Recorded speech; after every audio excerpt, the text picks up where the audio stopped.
Yup. Hello.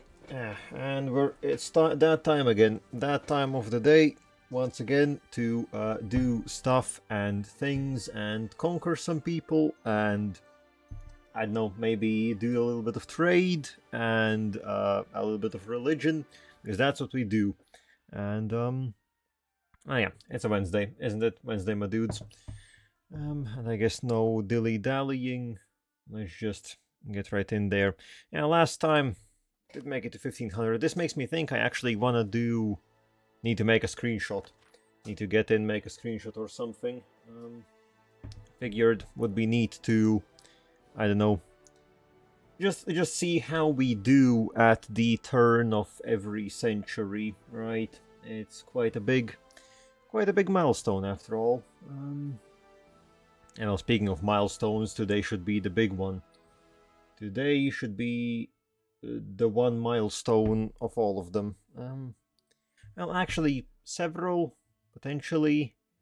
We'll see if Jaddar still pulls through, or if we'll finally have a change of ruler. That could be something. But yeah, primarily today's goal, making an empire. That's what we need to do. Okay, so first things first. I guess it's not perfectly 1500, but let's just do a quick one for myself. Yeah, let's quickly save that to just about somewhere. 1500.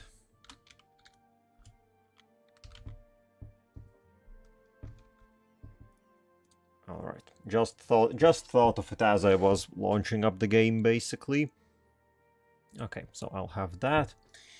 And then, let's see, back into it. We're doing pretty goddamn well. Last time we finished with beating up the Byzantishi lads. Yeah, it didn't go well for them. Well, I say beating up, we didn't even fight them, because people are more than a bit afraid of fighting us. That's just how it goes. But today, today's big plan would be expansion into the east. If I remember correctly, we already...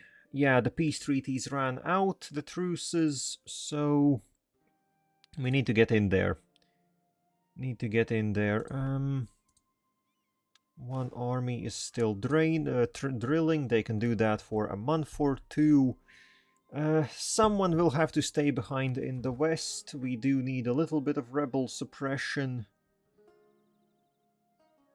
Do we? Holly.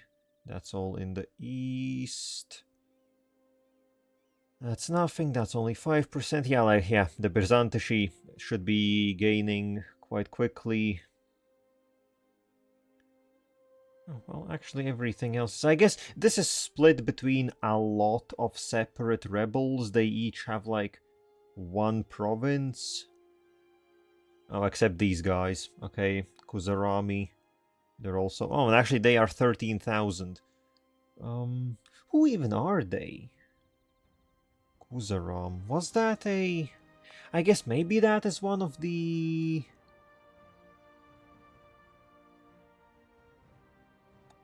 Yeah, I think maybe they are one of the initial nations that exist. They just get conquered very quickly, so I have already forgotten about them. Oh well. But I guess, yeah, we do need to leave a army. I think... Also, how much will we need in the east? We have 15k here. This will be our first war. Up against 30, basically. What is our own? We do have a little bit of space.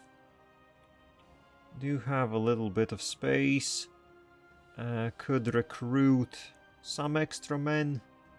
After all, manpower is doing quite well. We're actually, what, 75% full? a bit more even. I guess could get a few... Start getting some infantry, because I guess the biggest change when we go to an empire will be that currently we are quasi a horde, almost. At least we have many bonuses, mostly the cavalry to infantry ratio and cavalry cost. Those two are gonna be big losses. Which means we're gonna need infantry as is. Yeah, we're gonna need infantry as is, so honestly I will get us a few... Oh sure, four extra infantry. And then I guess let's send over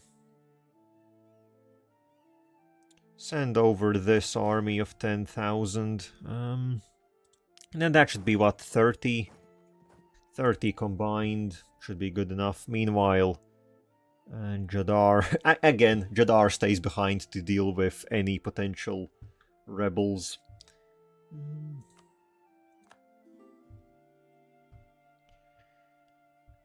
Okay, so before we can conquer anything though, we will have to wait a bit, as overextension is a problem. Ah yeah, plus I still need... Plus we're also out of admin power, so that's another problem. Still need to core up some of these provinces. But well, there will be some fortresses that will need sieging here. Except, oh no, the Denijasar doesn't have a castle anymore. They literally bulldozed it. I guess they have money issues. Maybe. Well.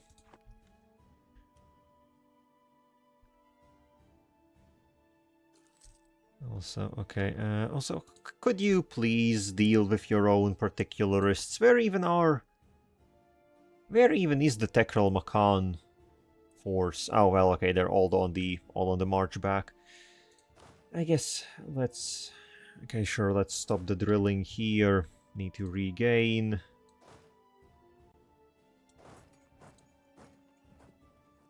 Infantry. I do wonder what the gunpowder sprites are gonna look like. Though I think we still are a bit away from gunpowder infantry.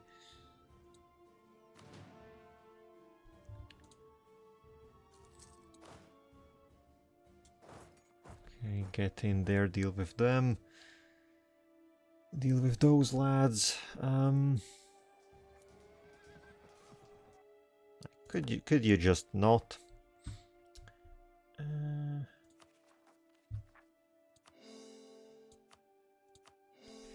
Okay, now everything is properly coring.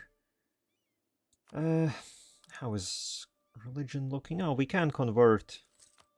Yeah, as I always say, convert some of the cheap ones.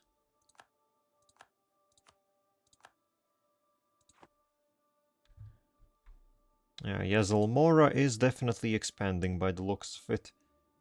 But yeah, I'm not too, honestly, not too afraid of them. Not too afraid of them. I don't think that's gonna be much of an issue. If an issue at all. So, also, how are things gonna look here? So, what is our current...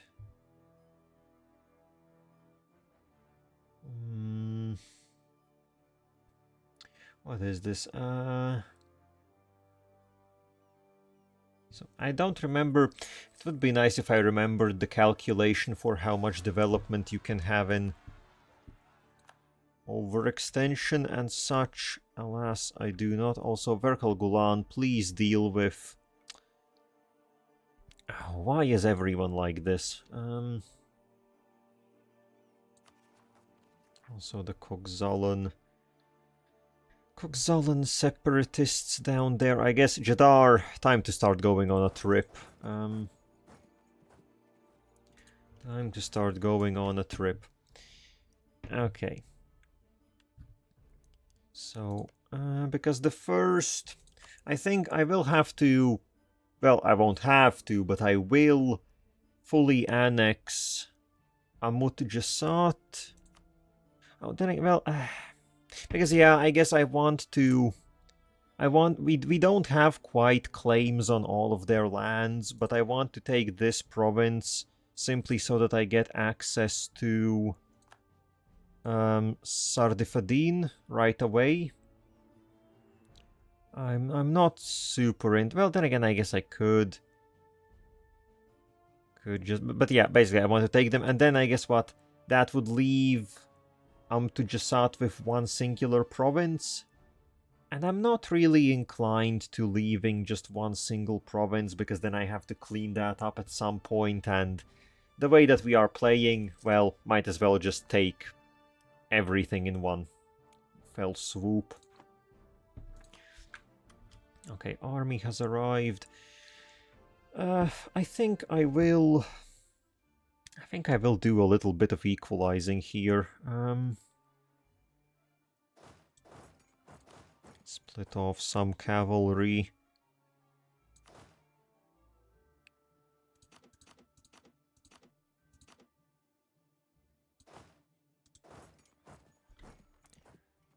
Split off some cavalry so that we have at least roughly similar forces. That'll be 15. This will be the main fighting stack still. Primarily cavalry. And then here we have, yeah, some cavalry, some infantry, and the one regiment of cannons. Okay, so the cores are going. What else? What was the technologic situation? I don't quite remember. Ooh, yeah, Admin Tech 8, governing capacity. Actually, yeah, Admin Tech 8 with courthouses, this is gonna be big. Courthouses and just a raw governing capacity, this is gonna be our lifeblood. Literally all of our provinces will have courthouses. That will just be a given, like literally every single one. And then I am thinking, we do have a bunch of ideas available. I guess Land Leader Fire isn't that important yet, and we're still quite a ways away from engineering cores. But again, vetting, I've been looking at this for quite a while. But also could just wait for technologies. Yeah, I guess by the time that we don't have the ahead of time penalty anymore, we could pick up Military Tech 9, which is quite good. New infantry type.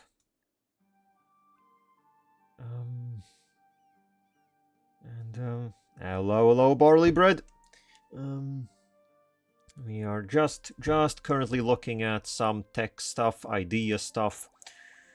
And I think I am inclined to pick up vetting. The corruption has been a problem for quite a while. Sure. It's a good one. Also, counter-espionage. A little bit of that. Why not? And I guess with all of that said and done, time to get the armies in position. So who will we actually be fighting in this? Just these guys up here are a bit bigger, but... Okay, so basically everyone is far away. They are on their own. Sure. Let's just get ready. Actually, will I be able to pass along them somewhere? I guess we'll see.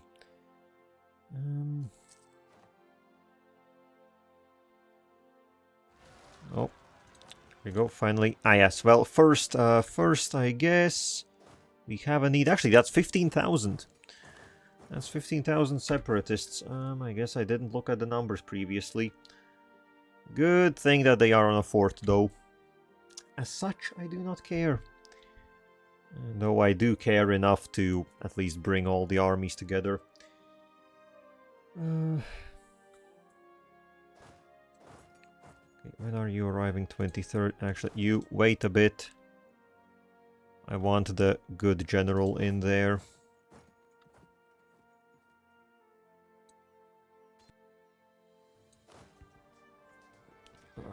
Okay, that is some losses. I guess, well, actually 2,000. Well, more losses than we usually get. Oh, and speaking of more separatists. And okay, get back in position. You can recover for a little while.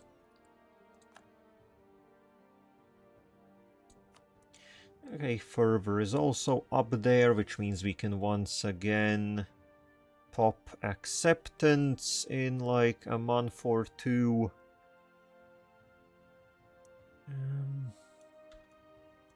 Oh, all of our spies are getting discovered. Ooh, but a Knoll minister. Yeah, you know the Knolls. They're not that bad, honestly. And yeah, okay, we can get moderate and push it up to coexistence. We already have a trade efficiency guy. I don't have a military advisor, but I'm not super... yeah, the money... They would cost us, what, 2 extra ducats? And that's only if we actually get the discipline one. So I will just get tolerance. I do love me some tolerance. Be nice to those Knolls. They weren't good. They were bad, but now they're good. That's how they work. Oh, and that got deleted. So Jaddar can go back. Where are we? I guess the Birzanteshi. Where did the other ones go? Damn, they still haven't triggered an uprising. Well, sure, but either way, Jaddar back to the west and just keep a watch over things there. Just keep a watch. And okay, over here, I guess enough dilly-dallying. Let's get this started. War goal on their capital. Those guys, I don't need to cope. Damn, these guys have a lot of allies. We don't need the Buvauris. Yeah, stuff is going on here. Sure. Let's get that bread.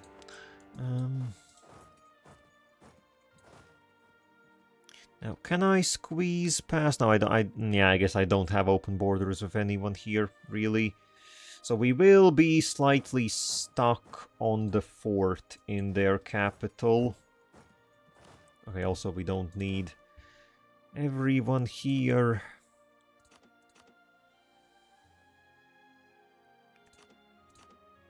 We need, what, 10k? Sure, 10k, so you 4 can fall back.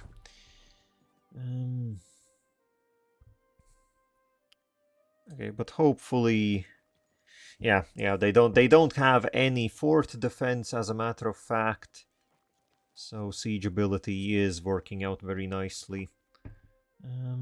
Well, status quo. But yeah, we'll break them. So this is gonna be quite a bit of development. 15, 18, 11, 13. Yeah, this is gonna be a fair chunk. Which mostly, I'm afraid if... I know, I'm a bit worried if we'll be able to manage it overextension-wise. But I guess that will... well, we'll see. Okay, what's this? Sazal Fazil request aid. Ah, this is... okay, this is this one again. Yeah, and as previously, I just do not care, really, all that much. I think this is really only worth it if you can pick up 2 technologies in the 10 years that you are given, which is a bit hard to do. Yeah, if it was a 10% discount, sure. But, no, sorry. Sorry, ain't super interested. Oh, the Buvauris are fighting someone. Who are they fighting? A lot of people. Attacker in the Buvauri conquest of Biribitid. Are they... What claims do they have? Oh, they have claims on this entire coastline. Interesting. Well, if you do that, Buvauri, then you're gonna have problems with me. You're gonna have problems with me, because I also want this coastline. I guess not currently, not right away, but we do want it. Okay, let's activate acceptance.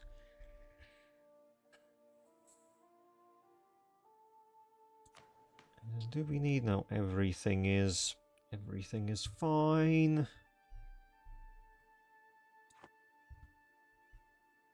Okay, and yeah, I think the cores should finish, because it will take some time just getting to all of them and sieging them down, getting them out of the war, because I guess actually maybe the allies will make it a bit problematic to fully annex them. Okay, well, there goes the capital.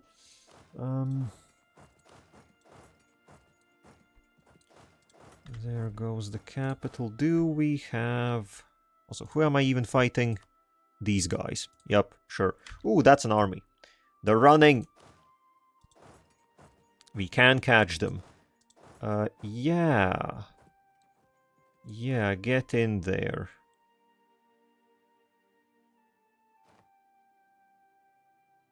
God damn, that was an equal fight. That was an equal fight. I wasn't expecting it to be... Because didn't they... Yeah, these guys have military tech 7. They're not even that... they're not even that behind on technology and stuff. But, well, yeah, our cavalry is a little bit special like that. Okay, yep. Finish their army as well. Farmlands, perfect, flat. I like fighting in flat terrain. It's very nice. It's very good for charging. Who'd have thought? Okay, these guys, meanwhile, here did a bit of fighting. These are, again, some of the river cities. Kirashpid and Duvi. Yeah. We'll look at all of this farmland. Okay, so... These guys, I just need to get out of the war. I will potentially take money from them. Yeah, I think I will try to get money out of them. Which is not the most, but something would be good. We still are running a deficit after all. Oh, who are you? Who are you? Oh, okay, it looks like there is a second war going on. Okay, looks like, yeah, there is a second war going on. Well, good thing that we got everything that I was actually interested in. These guys won't cause any issues. Now, it would be good if Elaine let me be the primary attacker. That would be very based. Actually, can I... Okay, no, we do not have... Oh, no, we do. We do have pathing. We do have pathing over here. Very nice. Very, very nice.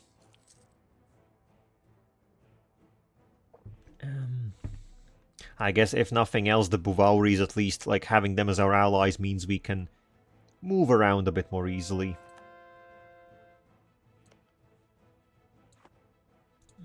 Which is always useful. Goddamn, how many provinces... Why do so many provinces here have religious zeal? I guess, like, there's... I guess there's the different, like, sects or schools. And I guess they are fighting against each other here. Yeah, I guess that's the situation. No, okay, well, it shouldn't be. Actually, just a few provinces, not that many, really.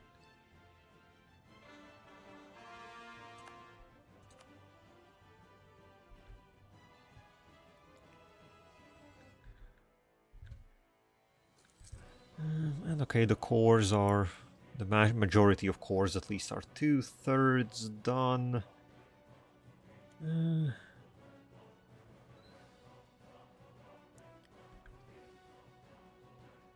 So do they even have a military? They have 9,000 somewhere. Someplace or another. And I guess, sure, let's split off a group. Go try and siege that down. Yes. Conversion. Love it. Well, okay, that's not the best province, but sure. Anything that converts freely, I will take. It's free stuff. Love me some free stuff. Ooh, these guys. Okay, these guys do have... Okay, local fortifications. Actually, they don't have much. Our... Yeah, this Tekril Makan really does have a... You know what, that's your fault. That's your fault. Also, why isn't the general... I wanted to get the general in there. Yeah, they really have a tendency to go off on their own and then die.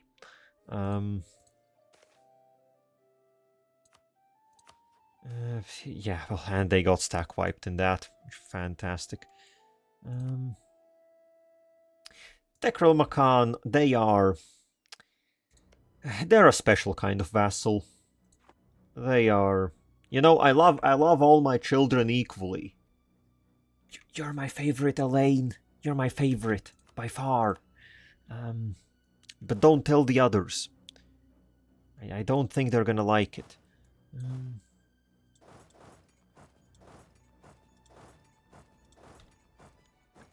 Well, admittedly, Verkal Guland has also been doing work. They have been doing definitely more work than I remember in my first playthrough. Land theft.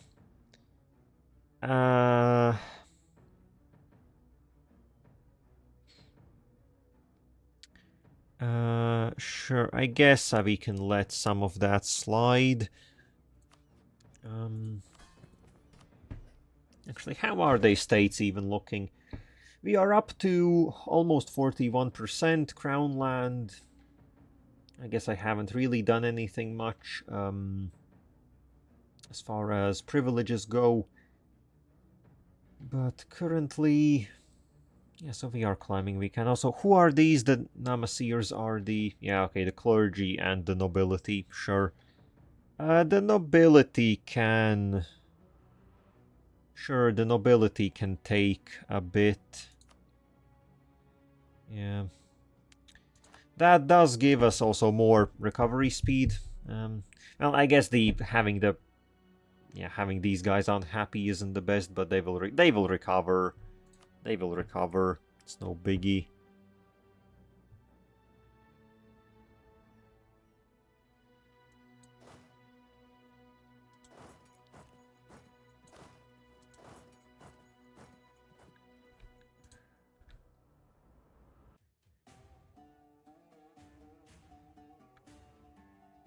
Okay, so also, what is this bullshit? How goddamn stupid am I? Why is the general still here?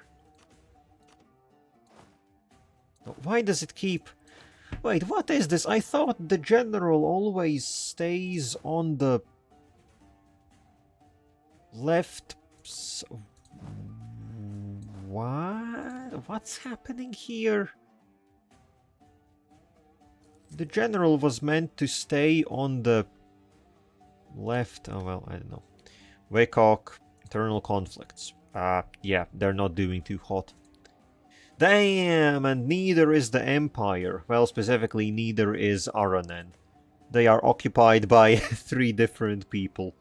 Yeah, well, it is what it is. What situation? Oh, they are in 2 separate wars. Yeah, well, always interesting to go and have a look what's happening in the Empire, since it's a bit of a powder keg. But, well... Ooh, and yeah, what's this? Dame's Crown? Yeah, Dame's Crown is rolling, as they always do. Well, rolling. I guess they're doing decently well. And yeah, here. So, these guys... Honestly, we can peace out already. Just give me your money. Give me all of your money. And... then piss off. I don't need anything else. Need to recoup the losses that we have incurred while fighting.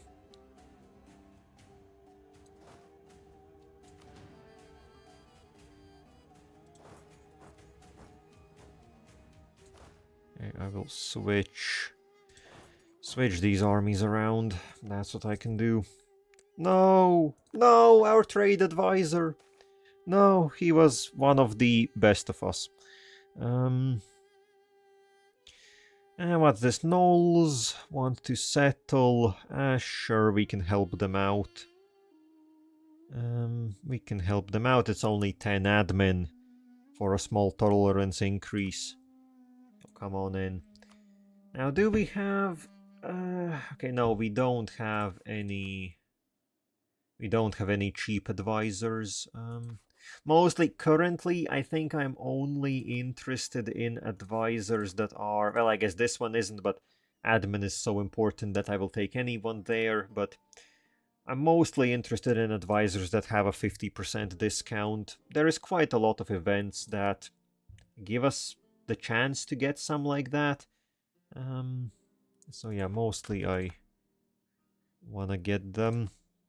Okay, you still have high. Okay, you still have high war enthusiasm, so I guess we have to help you along a bit. As long as I can get all my money, I'll be happy. And ooh, looks like the command is in a big fight. Are they? I guess a bit hard to see since yeah, we don't see anyone here in the west, the east that is. No, not that. Show me this. But I guess a lot of it, since each of these city districts counts as a separate nation. Okay, I guess yeah, they are at war with all of them. Yeah. What war is this? Attacker against Bianfeng in the Hobgoblin Bianfeng campaign. Yeah, that's their main shtick. They're moving along in their mission tree, which is not good for us. Well, as a matter of fact, it's not good for anyone except the command.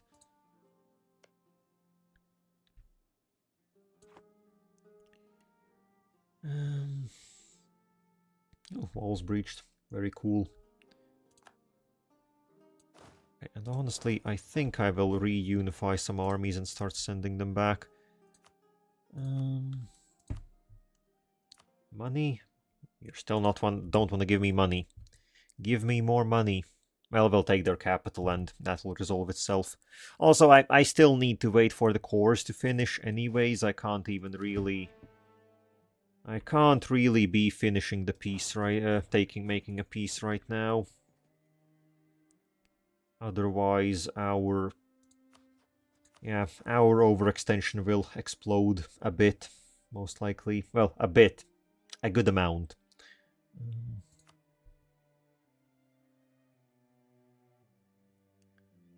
So let's get some troops moving.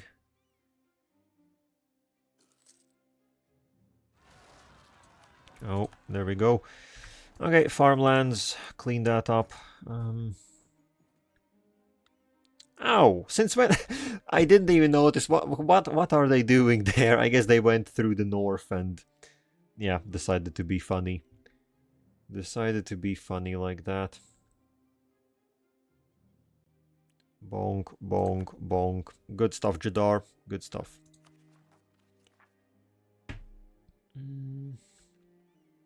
Okay, these guys would be up next. That's gonna be in the mountains. Well, just wait around. Just wait around.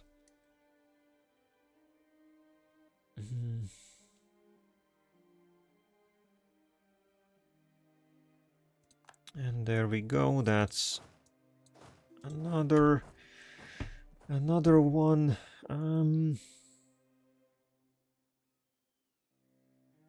Okay, you can also get out of there.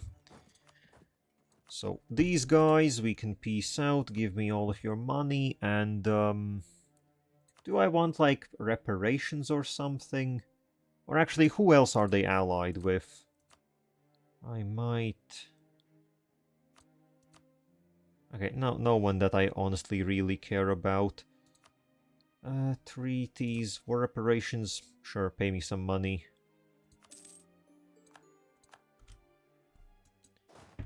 Pay me some money. So now we just have to wait while the cores finish, which won't be long. What is that? A month? Yeah, a month.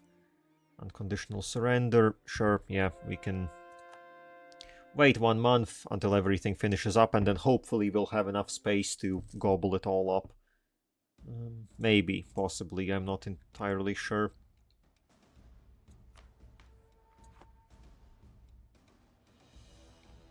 I guess we can see how much this will be. Okay, actually it's only 70%. I was sort of expecting more, and yeah, a lot of people don't like that. a lot of people will not like this action, but do I care? Nah, not really. Oh shit, uprising. Plus we just did lose a general.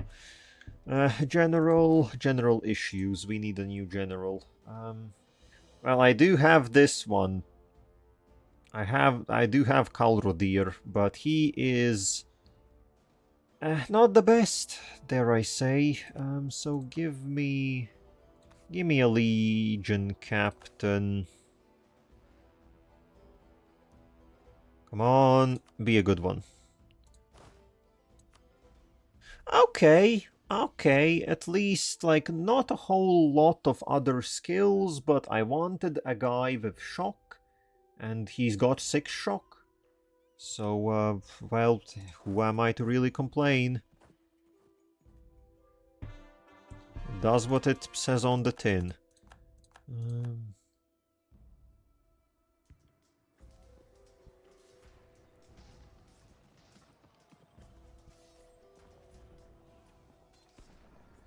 Come on, don't grind. Okay, 1000, that's acceptable. So now, with everything finished, we can take this. So this will be 360. Actually, literally all of the admin power that we have on hand. Yikes, that's a lot. That is a lot. I guess I could, like, not take one province, but it doesn't, like, not taking this province doesn't change much, right? Everyone still hates us, it's still expensive. Yeah, just give it to me. Also a decent chunk of money. Boom, bam, bish bash bosh.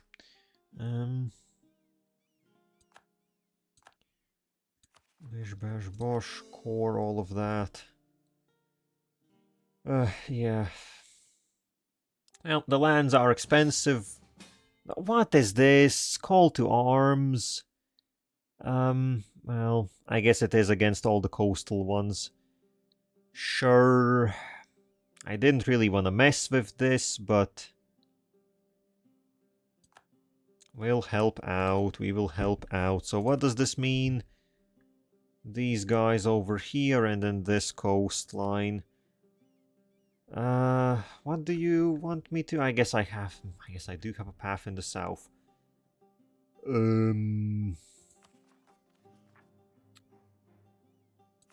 Jaddar, you are quick. Get over there. And then meanwhile we can, I don't know, do some... Oh, shit. Colonialism, yes, very cool. In Venail, who the thunk, very cool. And then what is this? Pretenders? A bunch of pretenders plus some of our own separatists. This is a situation. It's an entire situation. Oh, and the Buvauris are getting beaten in there. Okay, I guess that's not them, that's someone else. Why are you like this? Why are you like this?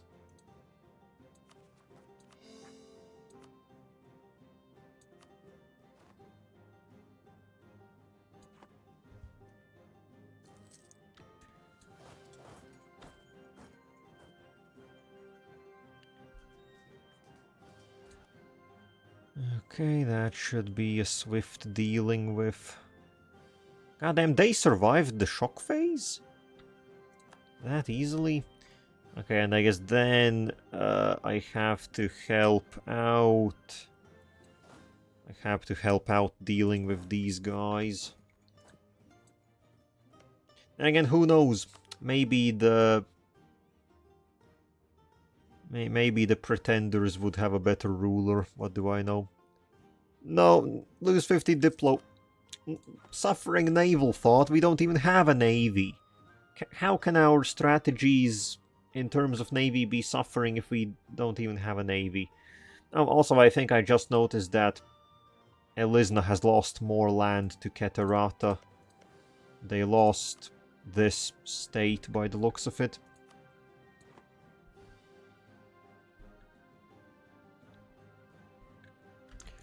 Okay, just get in there. Also, okay, yeah, Yezelmora has chewed in here properly. Real properly. I think I could get a lot of money out of them. Just saying, I think I could get a lot of money out of them. Oh, those aren't good numbers. I guess it is a goddamn mountain. Plus they got reinforced, cheeky boogers. Oh my god, I just love rolling a 0 on the shock phase. Lovely. Goddamn, this is a dog shit. That was a dog-ass battle. That was something of a battle, if I do say so. Where is their capital? Jaddar, just go and get the goddamn capital.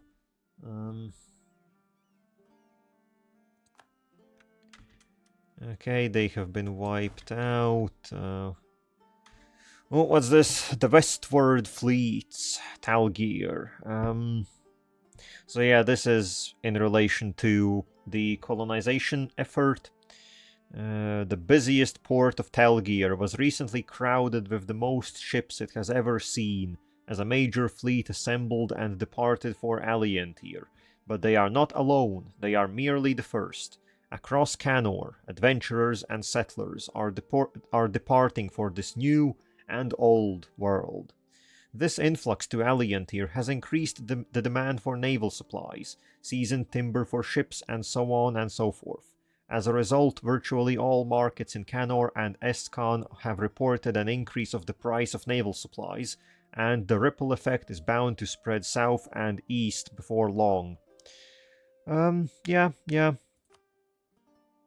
Basically, 1500 colonization is really getting in gear. So, yeah. Well, it doesn't mean much for us, though.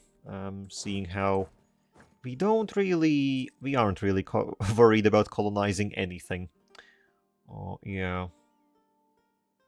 And okay, yeah, we did lose literally like almost like 4,000 men fighting those goddamn pretenders.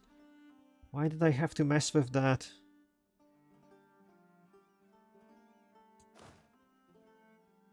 Oh, that's an army. Hello. You're about to get bonked. Ooh, that's an army. Didn't see you there. Alas, I don't think they are super interested in fighting me, seeing how those lads just got wiped absolutely. Absolutely and brutally.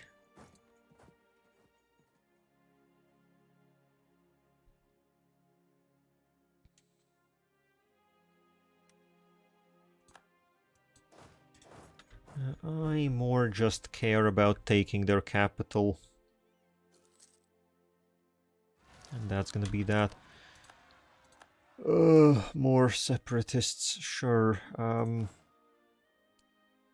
Wait until you're... Actually, no, don't wait until you're recovered. We'll get both armies.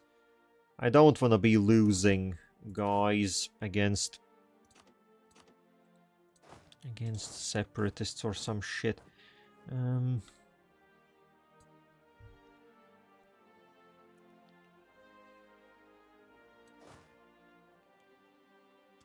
Okay, get in there.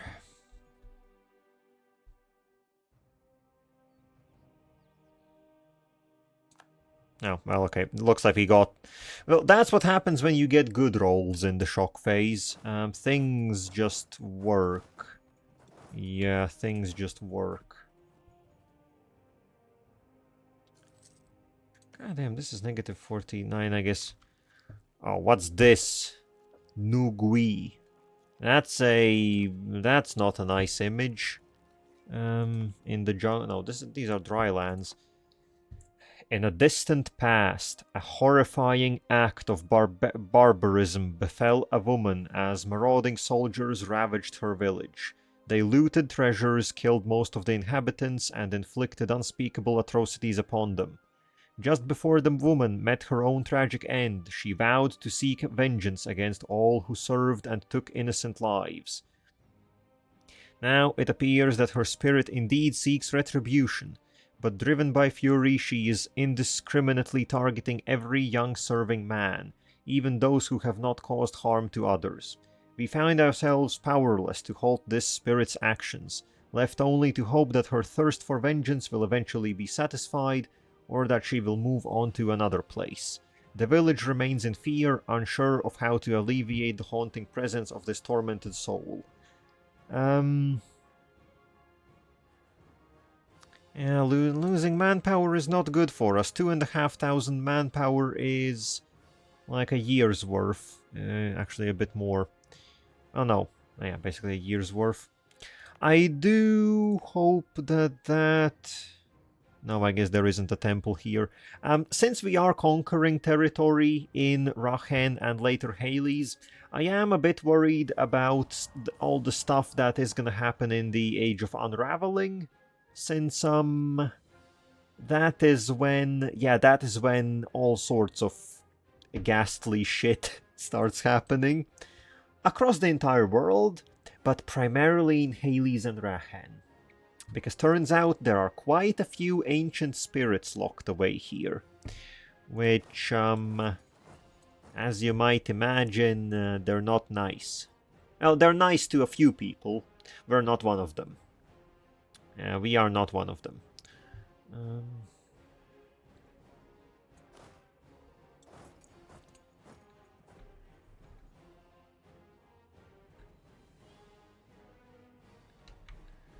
Us, they will very much dislike.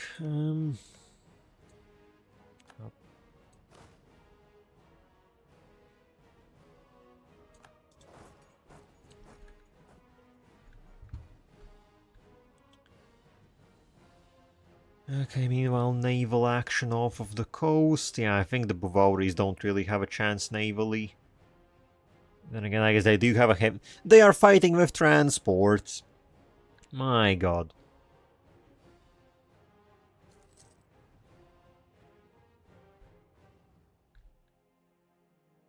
They have transports. And we have a disease outbreak. Well, fantastic.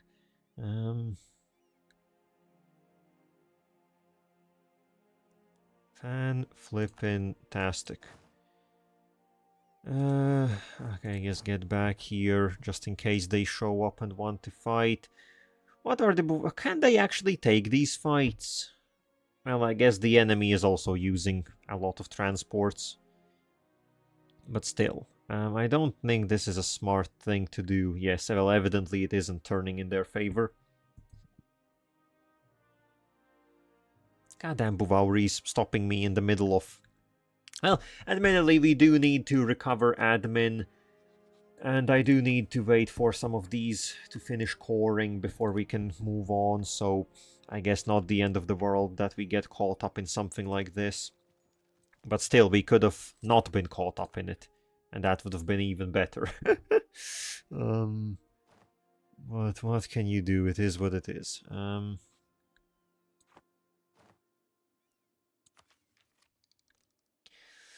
Okay, we can get the next military tech.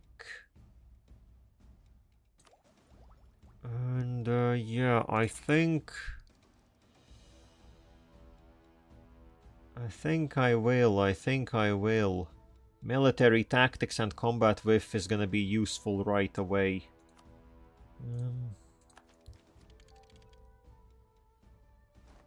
Yeah, professional officers. Yeah, infantry I will switch out once we are done with the fighting.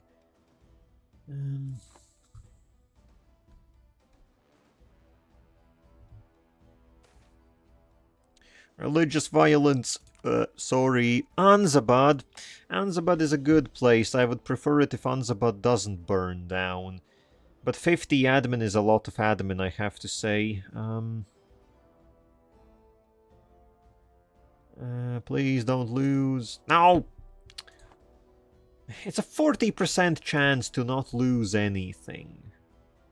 Why they gotta be like that?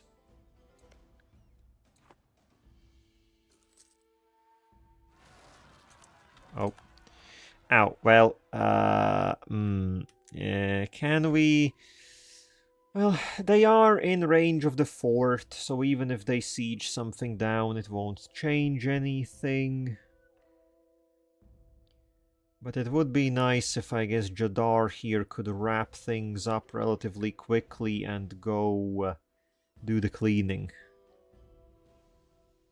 Do some cleaning. Also, what even is the war goal? Biribitid. Where the hell is that? Biribitid. Ow! The Bavauris are actually fighting to take the... Oh, they do have claims! They do have claims over the coast here. Interesting, I didn't think they would. Okay, you wipe them out. I thought the Bavauris were mostly concerned with staying in Rachen and doing stuff in Rachen, and well, that's just goddamn perfect. Okay, they got wiped out quickly. These armies we can reunify. Recombine, get going.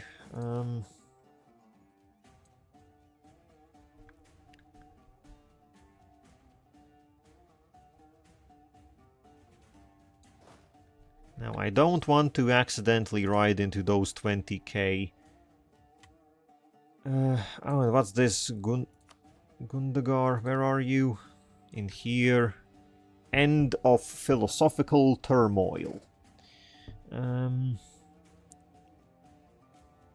Official policy of course. Ah, okay, so that's just something for... Okay, let's actually give this a read. It might be something lore-wise important. The Nitikamarja must inherently involve suffering. For to reach Purtara is to sever yourself from the bonds that tie you to this plane. Those temporal needs must be broken. On bloody feet with bloody hands we walk the righteous sevenfold path. Dekana Pichka.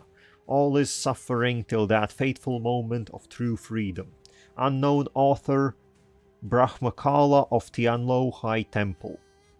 The fighting has at last come to an end. The bloodstains marking the pristine white marble upon the high temples will take years to clean out of the stone, and many families will never know peace again.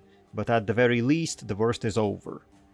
The nation can begin to recover in the light of a new day and face her challenges anew. Okay, I don't know. Is that like a... I guess maybe that's like a national crisis or something. I'm not entirely sure. Or it plays into the grander spirit theme that goes on in the East. Might be one, might be the other. Okay, well, this is done.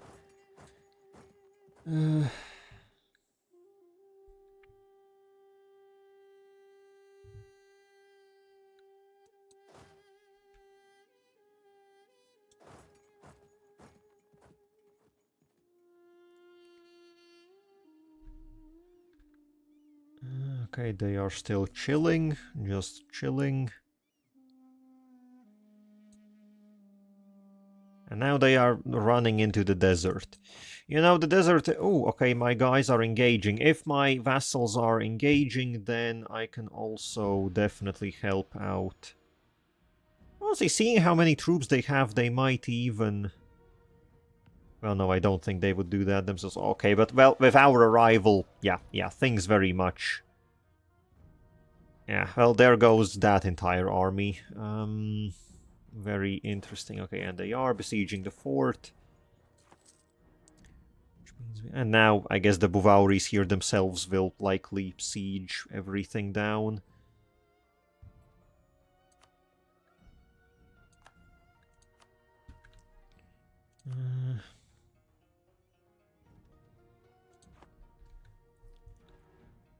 Alrighty. Anything we can convert? Yeah, there are a few provinces I guess we can convert, but could also keep the money. No, we need the... Either I convert now or I convert later, doesn't really matter that much. Point is, it has to be done. So, yeah.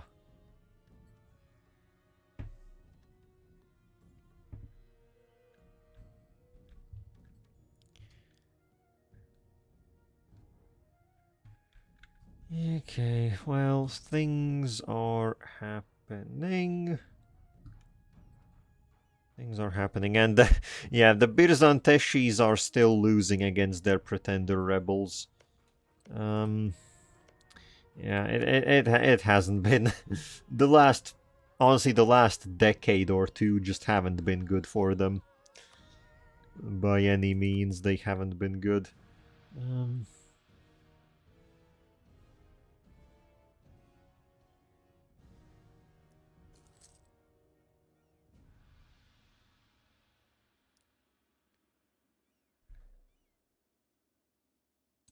Okay. With our advantage, this should be a quick one, hopefully. Yep, that was... Well, actually, we did lose 1,500 men, but it's good enough, I guess. Okay, now... Mostly I want to see how long the Buvauris take with this. I guess I should actually, sure, you know, this capital, transfer it to them. Honestly, all the land here I will transfer to them. I'm not really... If they decide to conquer something here, I'm not super interested. I will keep this peninsula, though. I don't know. I would like to avoid them picking up anything here. Also, I don't even know if they can pick up anything here.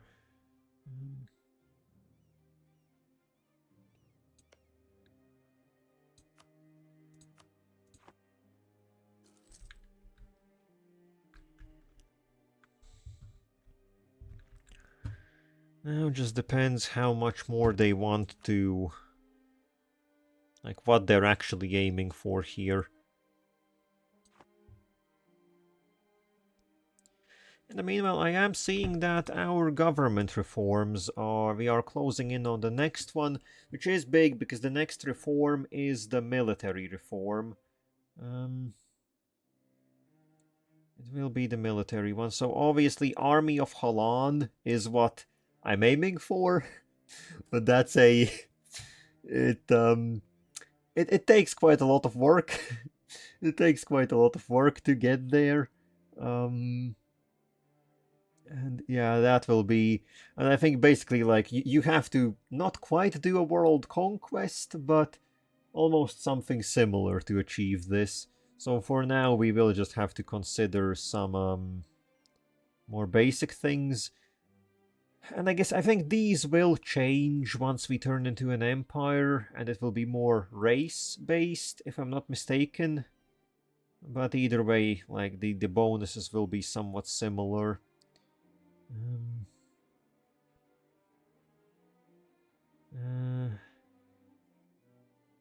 Well, yeah, these are, I guess, obviously, like tribal warfare things. Well, I think we'll look at that once the time is actually ready for it. And I guess it's well time to switch out the infantry. So, 2 options: Jaharian exemplars or Jaddari whirlers. So actually, 2 options of Jaddari stuff. So Jaharian exemplars. Members of the Order of Exemplars and their auxiliaries, who fought in Escan against the Green Tide, and in Eliantir against the Taikendi and Kalavendi. The Exemplars proper are warriors with centuries of battle experience, masters of sword and magic, and they led companies of lay auxiliaries with similar martial training, but which had yet to take the vows of exemplary. So basically, I guess Crusaders? They are, I guess, effectively Crusaders. Crusaders, adventurers, they follow the Jadd, but they fight in all sorts of different places where there is a lot of fighting to be done. Meanwhile, Jaddari whirlers, elite champions of the Jaddari army that lead the Ahushesu into battle. The desert elves who became masters of the Akualaktu were known as whirlers, since their movements were reminiscent of those of the sand whirlwinds of the Salahad. Their swords were marked by distinct golden handles, crafted by the recently converted dwarves of Verkal Gulan, and were bestowed to them by Jaddar himself. So, as I imagine them, they are like blade dancers. Not a lot of armor, if any armor at all, and just yeah, like, I imagine like dual scimitars or something, and just, well, yeah, spin it to win it. And I guess they're quite similar. One's a bit more offensive, the other's a bit more defensive. And well, we are going all in on the offensive, so yeah, whirlers it is. Also makes more sense for us to have them. As I said, the others are more adventurer types, which you likely wouldn't see that much in the country.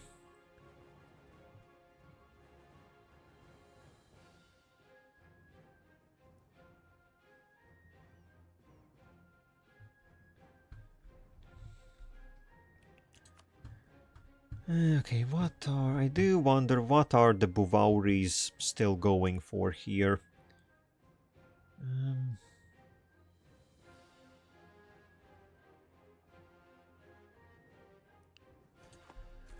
What are they still going for? Hey, hello, Walter.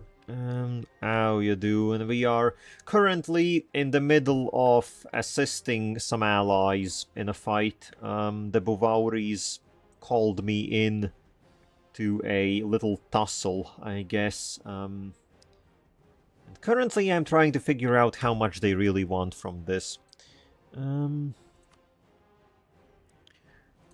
province converts. Well, that's a decent one. Okay, what's this? Deserters, 1,000 manpower or money. 1,000 manpower is what? 3 months? 4 months? Basically 3 months. Yeah, sure. We'll lose the manpower. Oh yeah, it's a bit weird. Usually I wouldn't want to really assist anyone. But... Oh, diplomatic insult. Oh yeah, but it's the good diplomatic insult. I wouldn't really want to assist anyone, but I guess it's a decent enough time. We just had one war in the session until now. took over these lands here, and need to core them up before we can do more. But realistically, we are now adjacent to the 2 last cities that we need. We take both of these and we can form the empire, which will be quite big. As you might imagine, that's gonna be quite a milestone. But what do we have? Another null minister. And you know, sure, trade advisor or discipline advisor, I will happily take either. Sure. Give him a position. Give him a position in the court. So, where are you? Okay, he's a trade advisor. Look at that. A hyena with a funny hat. Gotta love it. Gotta love it. 2.4 monthly upkeep is quite a bit. But we have the money. We have the means. And more Diplo is nice. More Diplo is nice. Then hopefully, who is sieging? What do you think you're doing? What do you think you're doing here? Oh, finally, okay, they ended the war. Oh no, they just ended the war with one little nation. Sure.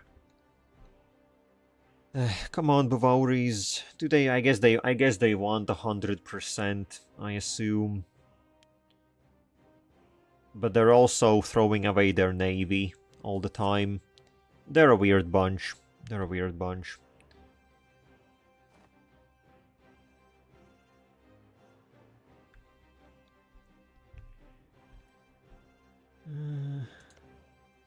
Also, wait, what do my claims look like? Yeah, I don't have the... theoretically... Actually, who is on your side? Okay, and... these guys... Could I potentially... Where are the missions? So along the Denbasana, theoretically I could finish this, and then that will give us claims to lower Denbasana would be Ramirta and lower Denbasana. I guess it would be nice to finish that before we go into the next war. So I guess maybe picking a fight with these two beforehand.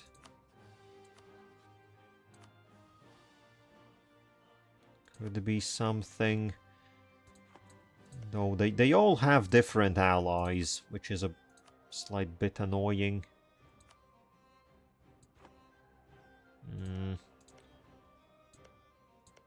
Actually, do I have claims on that? I do have claims on that. Maybe that will have to be done. Maybe that will have to be done. Because honestly, while I want to transition into the Empire, it's also not the end of the world if we stay as the Jaddari for a little while. Because, well, we have good bonuses. We have good military stuff. So, really... Okay, and could someone... Okay, someone go and stop these guys. They're getting a bit annoying. I like that. They're a bit annoying like that. Actually, no, not you. You stay here. You go out there. You get out there, deal with them.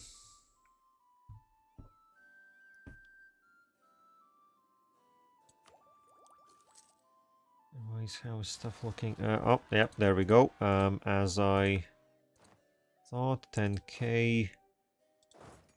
At least we got a fortress. Where we... I guess like most of these guys do have a level 2 fort in their capital. Which does mean when we expand, we also keep those. And I guess our front lines do have some fortifications.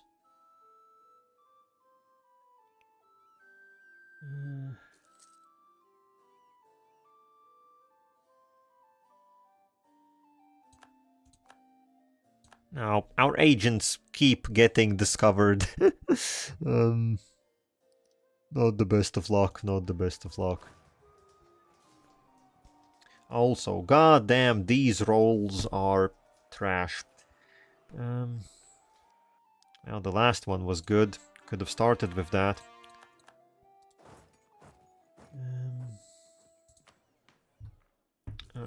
Okay, we need to dance the Jaddar on.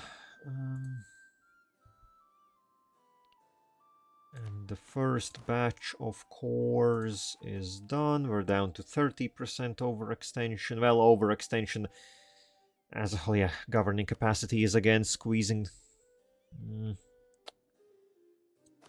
What are you doing? Why are you running? Why are you running? Ah! These guys.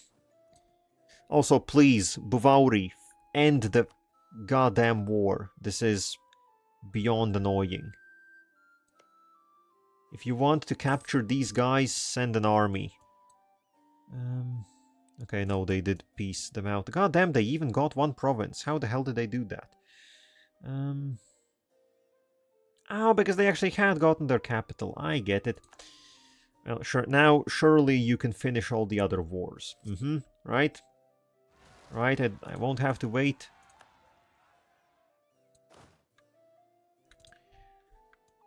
And okay, you know what? Forget that. Get her, come around here. Oh, finally. So what did they do? They took 3 provinces of all that. And 75 crowns. Where did they spend all the war score?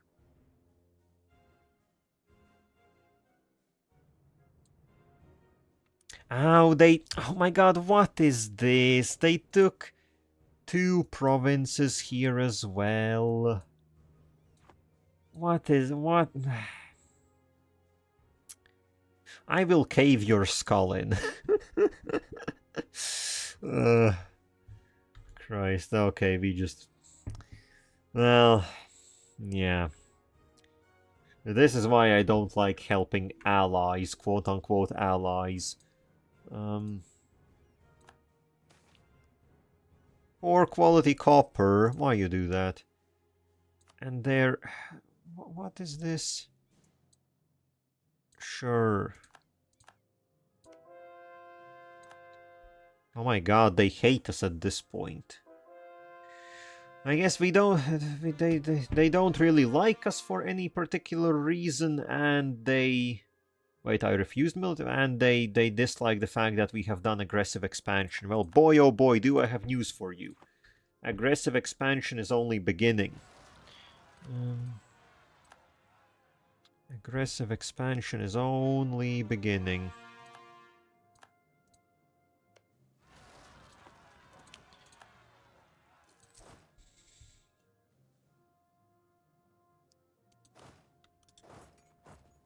Okay, 7th, 10th, get in there. Deal with more separatists. Oh, okay, looks like that was a nice shock roll. Well, at least a decent one.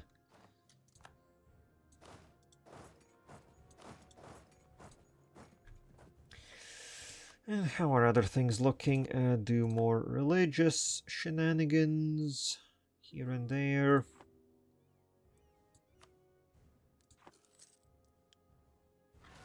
Oh, okay, and that's...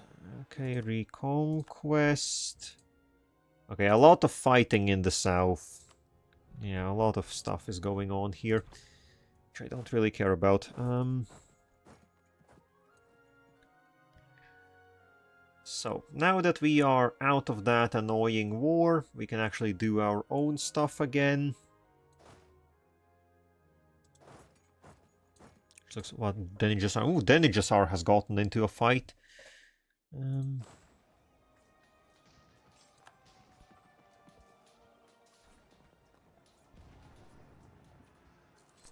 How I do hate it when the wrong general gets picked for the front line.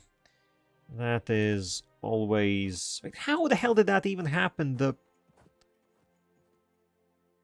annoying generals. Annoying generals. Yep, that's what they are. But okay, what do we have? Could... I guess should catch up a little bit on technology. Again, even though... Well, yeah, actually, the last... Favor growth modifier. Yeah, the last 2 points in espionage ideas plus the finisher aren't really what I'm interested in. So I think for now I will forget about them, at least a little bit. And the time to do some technology stuff instead.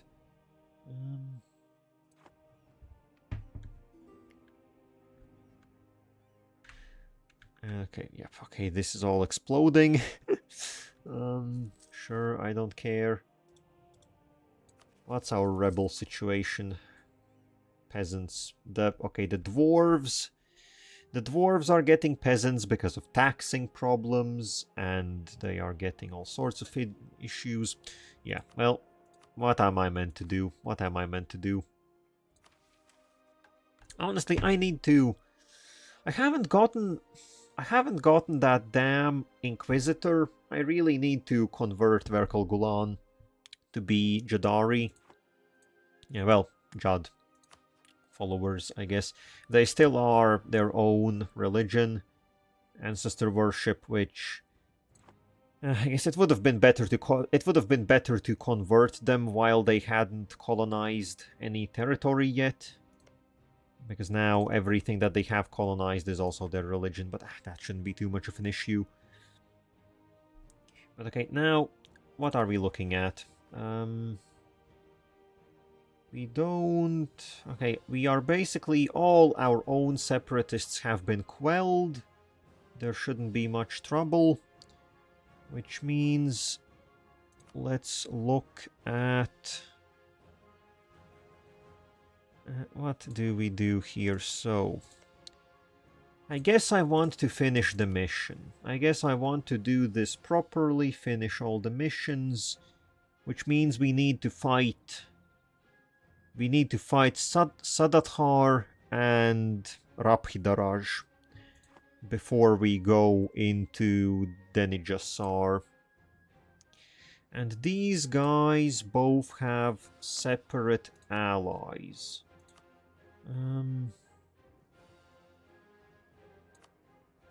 Well, sure, this is all doable. I will just take their money, white piece them. So I guess armies get into position. Actually, how much? They have 10,000, they have 7,000. Okay, they do have some military. I guess honestly we can get Jaddar over here as well. Maybe even go and help out the dwarves if those peasants pop up. And then otherwise, we don't really have anything going on in the west. So, oh, and Irlium is getting pretender rebels. Well, sad for them.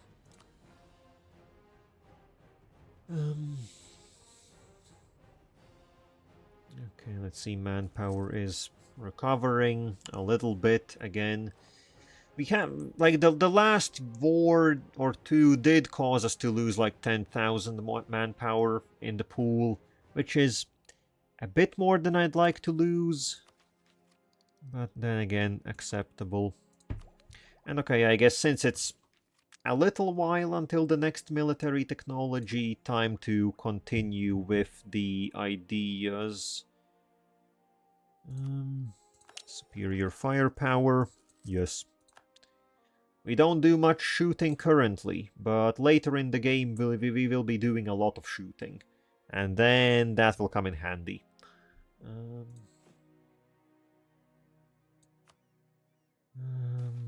Okay, learnings of an elder is popping a lot. Would be nice if Oh yeah, I know. Would be nice if the same... It would be nice if we had the same frequency on our heir once they take the throne. Well, throne? Do we even currently have a throne? We have, like, tents and stuff. Okay. Okay, looks like the end of the... Okay, looks like the philosophical turmoil is just a crisis that can happen to these Raj kingdoms. Oh shit, looks like a few nations got released here. Or, yeah, well, interesting situation. A bit of a melting pot. Oh, and damn, Nolokas, I didn't notice that Yezel Mora once again had a fight with Nolokas. They took everything up to their capital. Quite aggressive. And yeah, Nolokas is... They're dead. I'm pretty sure they're gonna get wiped out quite soon, by the looks of it.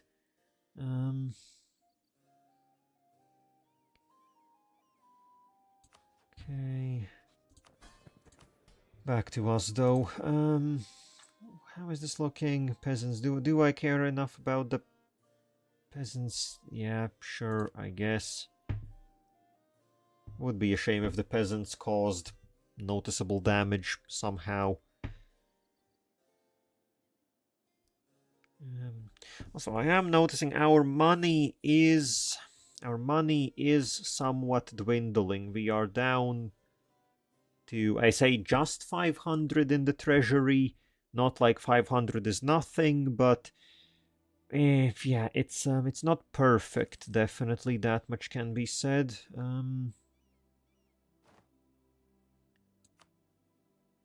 And I think the main problem is I haven't managed to fight anyone that is rich. Because usually we get money from fighting rich people, and then we get a lot of money from them. But recently, I guess it's mostly been fighting a lot of small nations. And yeah, that doesn't amount to a lot.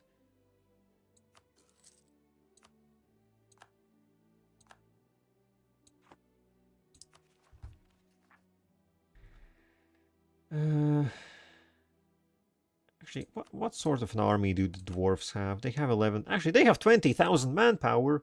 Dwarves also have very slow manpower regeneration, so them having 20,000 is quite impressive. That's large. Very impressive.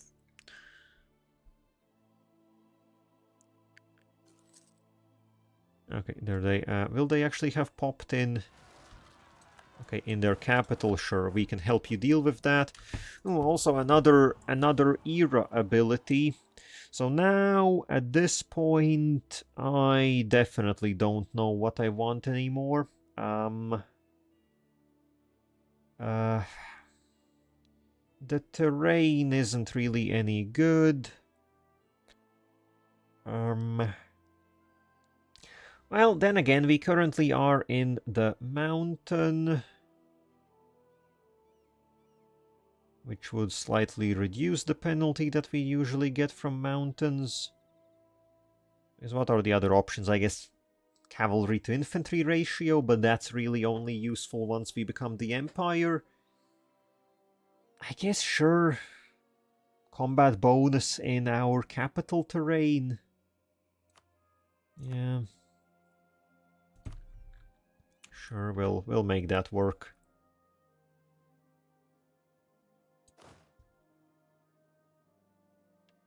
Okay, the peasant cleanup should be quite... Oh goddamn, those peasants did some damage. And then of course we get a very sad shock phase. Okay, those peasants caused more damage than I anticipated. Losing 2,000 men to something like that isn't super good.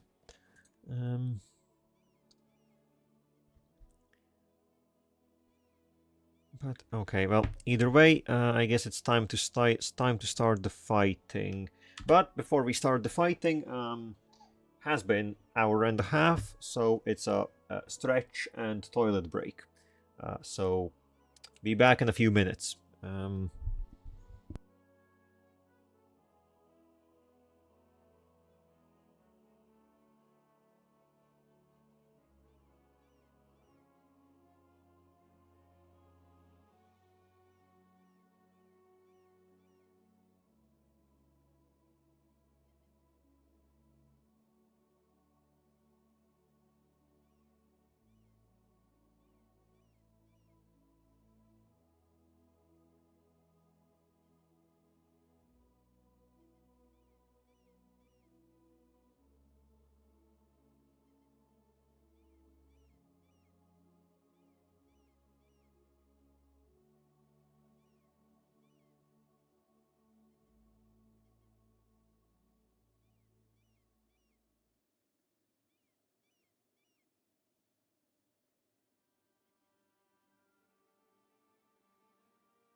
Oh, all right. Yeah, finally back. Finally, ready. Ended up having a little snack. So maybe took a minute or two longer. But yeah, now with a fresh mind, time to do some conquest. No doubt the enemy wouldn't like hearing that. But, well, I don't care what they think. It's time to go. Yes, as we know, an army marches on its stomach, right? So, gotta be energized. Okay, actually, these guys we can deal with first. And also, would you look at these guys? They have been so polite and have built a bunch of buildings already, which is very good when we take over. We get all of those nice buildings. Okay, you... We're not calling anyone in, just do it as is.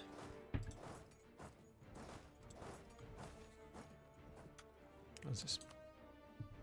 Oh, don't you run! I'll catch you. I'll get you. Don't you think you can run from me? Actually, if they want to go to... and we get 5% cavalry combat ability. Charge! Yes, this is one of the wars of all time. So why did they decide to go to my castle, where I have the advantage? What's your big idea, buddy? What's the big idea there? Also, actually, let's send this army around and first finish. First, we'll get rid of the guys in the back here that I don't really have any beef with. And then meanwhile, also, okay, yeah, we don't need nearly as many people sitting on that fort. Don't need to needlessly die from attrition.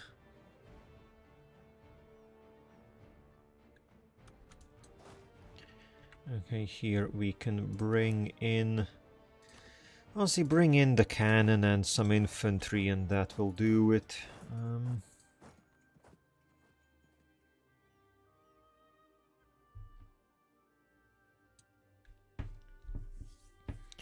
Also, if I'm not mistaken, I will be able to break some alliances here, because... an army! Okay, what's... Tuzi... How do you pronounce this? Tuiziye.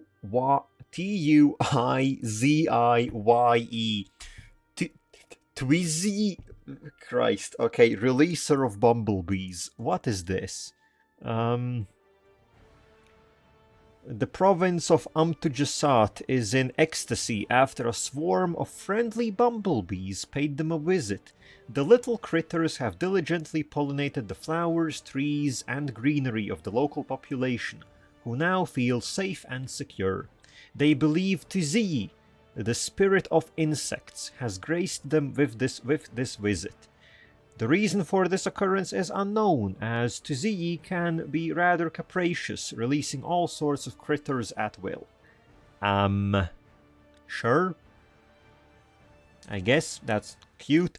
And military reform. This is big. Military reform is a very good one.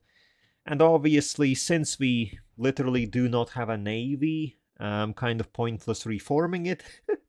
So yeah, army reform all the way. 200 military power, 2 army professionalism, and cheaper army tech. Shame. Would have been cool if this happened a few months ago, when I took the technology, but oh well. Yeah, army. Army reform, army reform.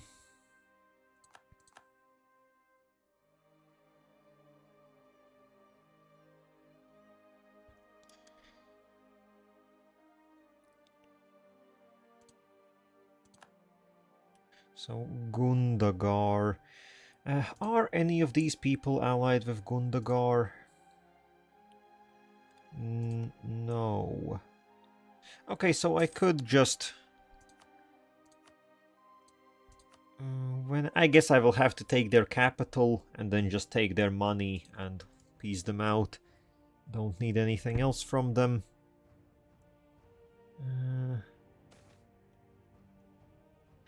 Was this migration of Elven minority? Sure, just migrate as you will.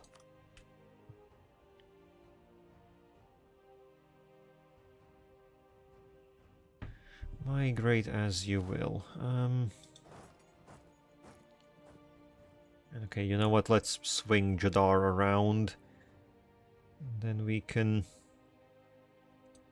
wipe out their forces, start sieging the third capital.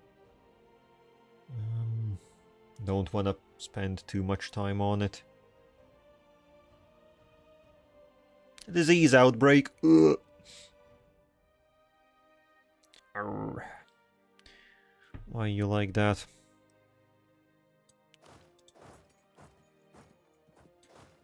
Okay, let's get everyone in place and get in there. Why did Jaddar not get selected? Boo. Boo. Okay, well, yeah, 2,000 losses, still not not perfect, but they're all out now. And we can just, yeah, I don't know, chill now. No armies to fight with, no nothing.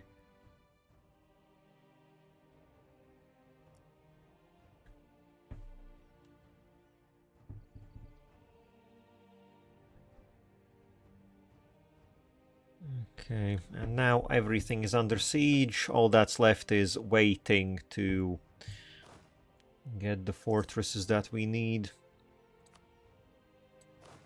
Also, we can pull back some troops here. Again, we need only, what, 10,000?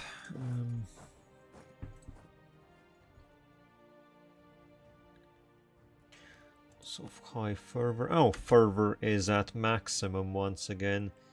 Sure, acceptance. Okay. Now, I do see that we could do administrative technology, and honestly, this would be big, as it gives us 100 governing capacity, which would get us into the positive again. And I think it might be 650. Yeah, I think it's very much worth it. Because if we... Effectively, we got 10 admin efficiency from that, which means coring places that we capture will be cheaper. So it's sort of like we are actually saving admin power by doing it this way around. Not a whole lot, but every little bit saved is still important.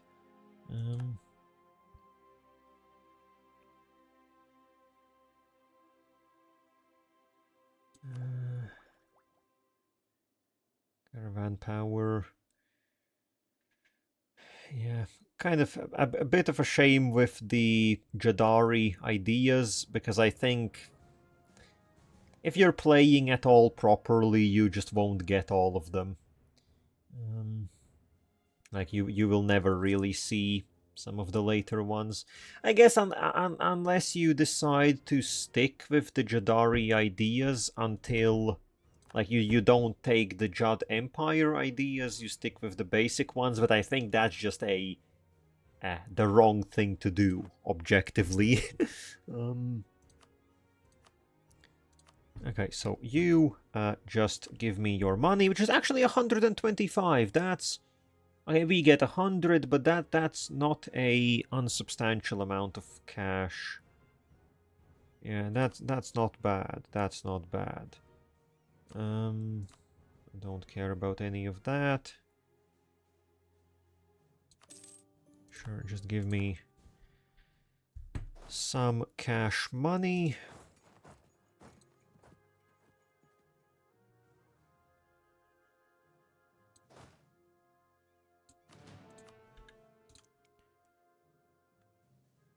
And then, I guess, can I just start a war in the middle here? I guess I actually can. And for these guys, will I? I guess we don't have claims on these northern 3 provinces, but they are low development. So yeah, I am inclined to just take them. I guess I could have done a spy network and manually claimed them, gotten a little bit of a discount. But we'll ride it as is. These guys are in a war. Sure, we'll start the fighting. Oh yeah, oh no, they do have a fort. Well, okay.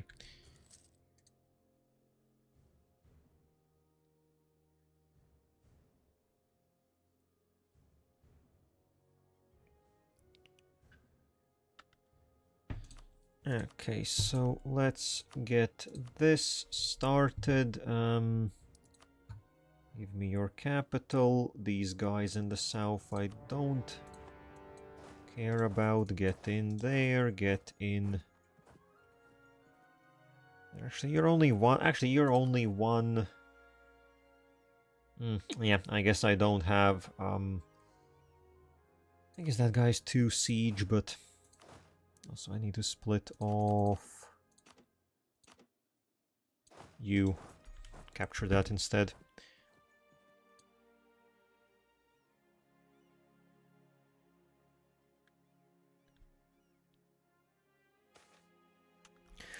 Ooh, there we go. Radical reforms, my favorite.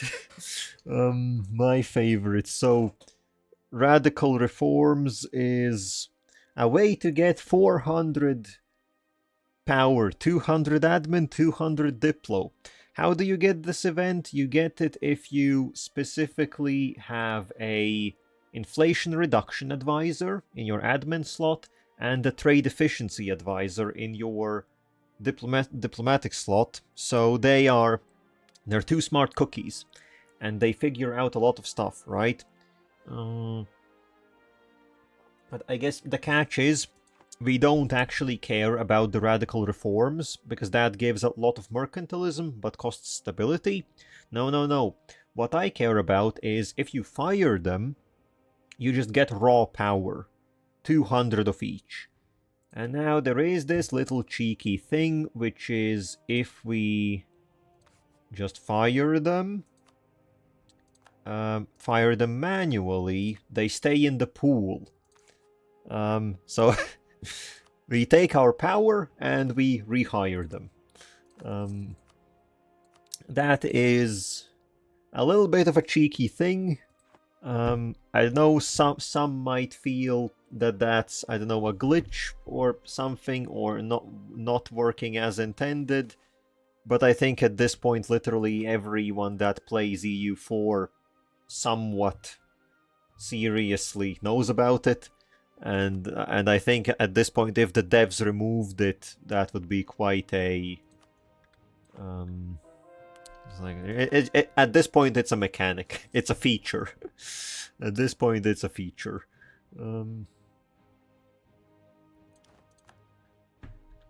Okay, there we go. So you... I don't want any land, just... break your alliance here and give me money. And goodbye. Okay, so this is... I guess you can move over.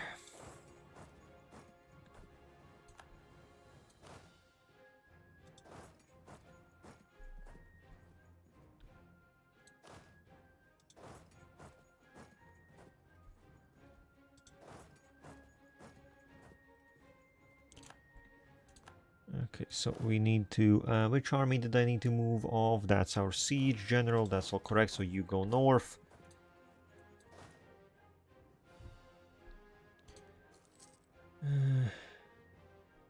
And these guys have been holding out for quite a while. Oh, because Tekral counts as the sieger, of course they do, and that's why we don't have any... Tekral, why are you like this? I really need to just eat them up. They're not helping. At this point, they're not helping anymore.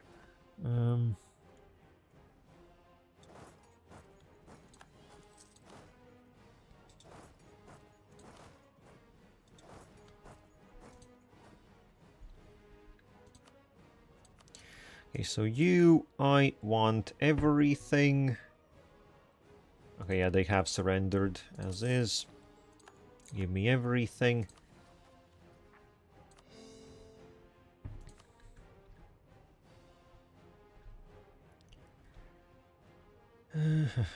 Also down here in the south. Wait, is this a bit too much? I don't know anymore.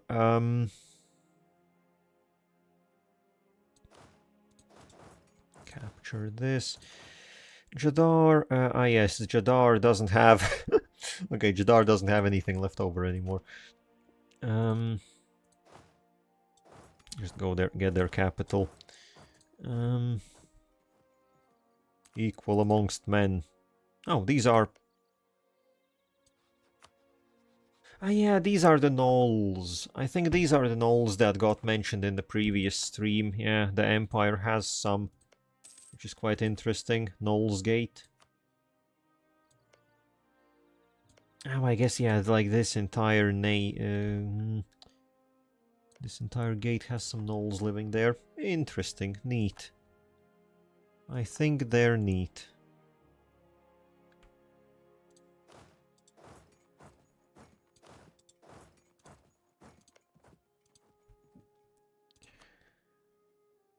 So, wait, why are you back at war with me, you cheeky boogers?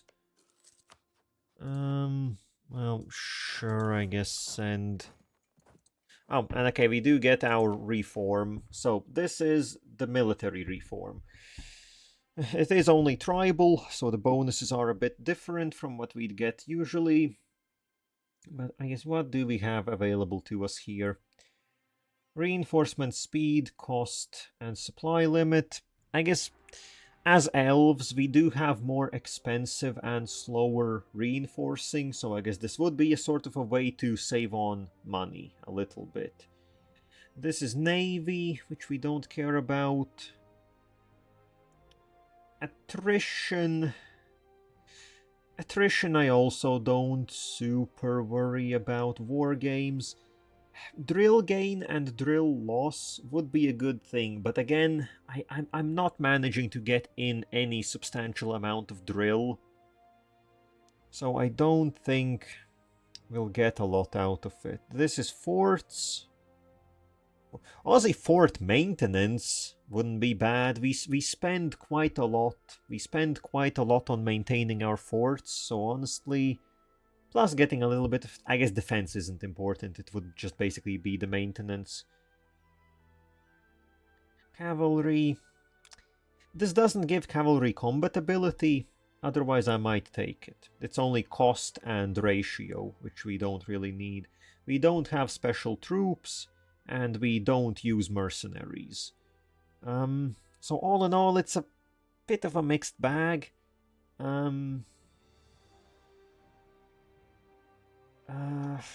I guess war games would be good, but only if I actually manage to drill our armies, which I don't know how feasible that's gonna be.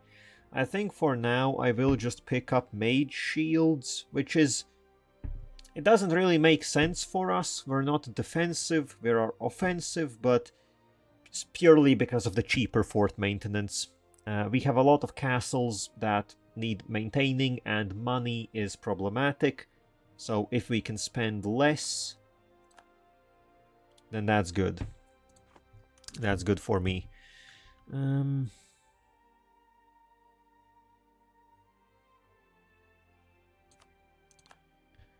Okay, that's a siege finished.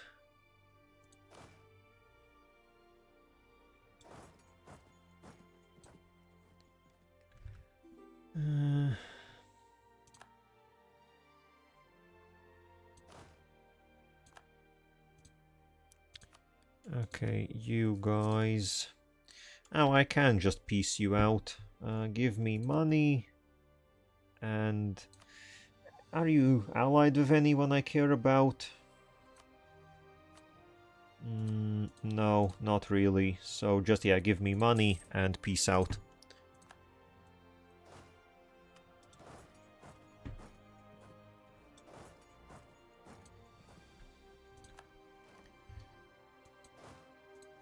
Okay.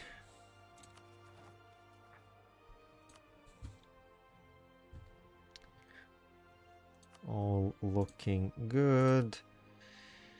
Oh, these guys are very close to... Actually, if I delete their army, are they gonna be willing to give up? Okay, I can't get to their army. You! Piece of shit. Why are you like this?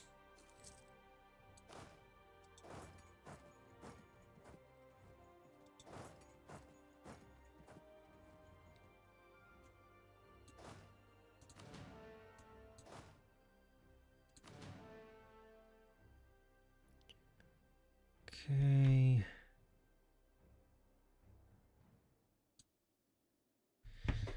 Alright, okay, so what are we looking at? The Harpies are sieging down their city. It would be nice to get them out separately. And I guess currently they don't even agree to a full annexation. Oh, and Denijasar is getting sieged. Well, okay, I guess that means I can't really attack it to begin with anyways. Well, what is going on here? Who is fighting who? What is the situation? Oh, these are like... These are different wars. Okay, yeah, sure, a lot is happening. Now, admittedly, the number of nations is shrinking as people are getting killed off and taken over and whatnot. So soon it should be a bit of a more homogeneous situation. Also, I like how I want to say the command is growing and it grows a bit more.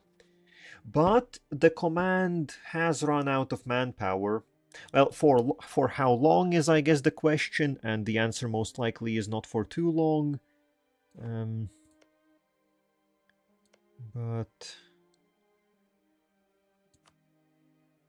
Well, it looks like the city here is starting to unify. No.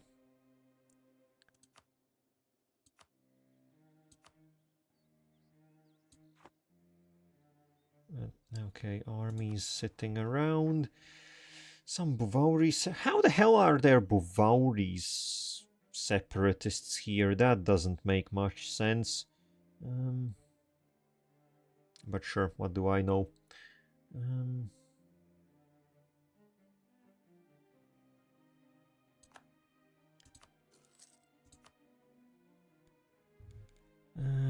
Okay, can I go for the Raj? These guys will declare war, and these guys aren't willing to help currently. So actually, yeah, looks like it's a perfect time to strike at the Raj's capital, because at this point, there isn't much of a Raj to speak of anymore. We have literally conquered everything around it, effectively. So now just strike at the heart. Strike the heart, and yeah, we don't need all the cavalry, just send in the infantry. And bop. Just like that. Well, okay, their actual army is coming back, so...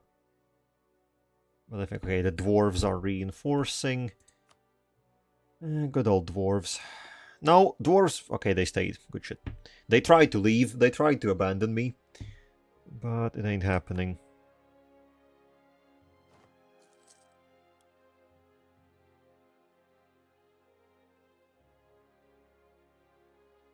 And yeah, the capital... Okay, the capital is falling very quickly. Siege ability, lucky rolls. Combine all of that, and we're through quite quick and easy. Okay, you.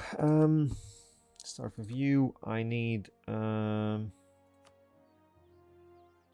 just honestly, I don't care about any of this. Just again, give me your money, which isn't a lot, but it's something. And let me do my stuff.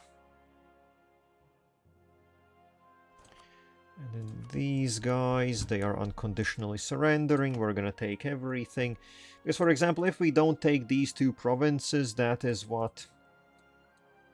Both of them together cost 50 admin to core. So honestly, not worth it even making claims or whatever for them. It's so little. And that's another one. That's another one. And yeah, now they are truly surrounded. Surrounded on all sides. Ow, disease outbreak. Okay, and I guess it looks like the dwarves are already marching to...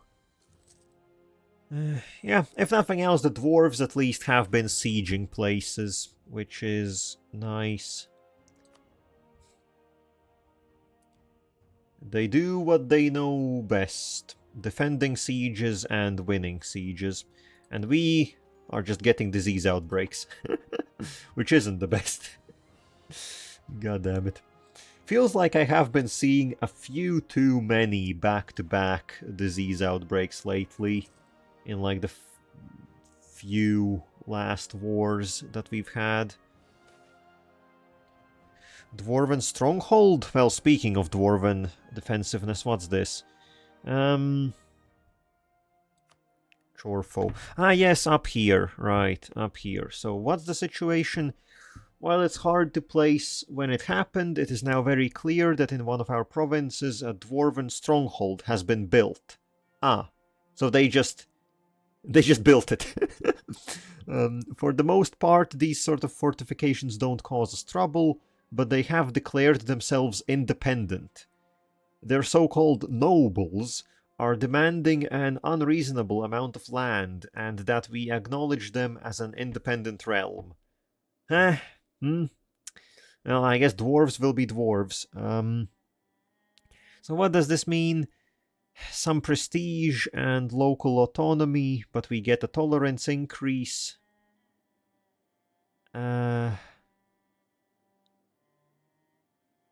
Yeah, sure. Prestige is a little thing to pay, and that province isn't doing much anyways. Plus, we get a small tolerance increase. We can give them their little sand castle. It doesn't really matter too much.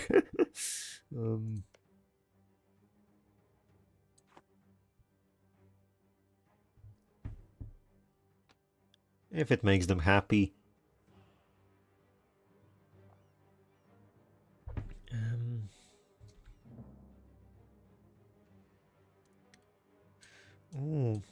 Oh, wait. If we gained the take stewardship, that means... Okay, Keterata has done another war against Elisna. So now Elisna is basically in shambles. Also, I don't get it. They are a satrapy, which I'm pretty sure would mean that they cannot be warred by Keterata, but evidently that does not mean it. And they can still be warred. So, but yeah, now Elisna has just been pushed out.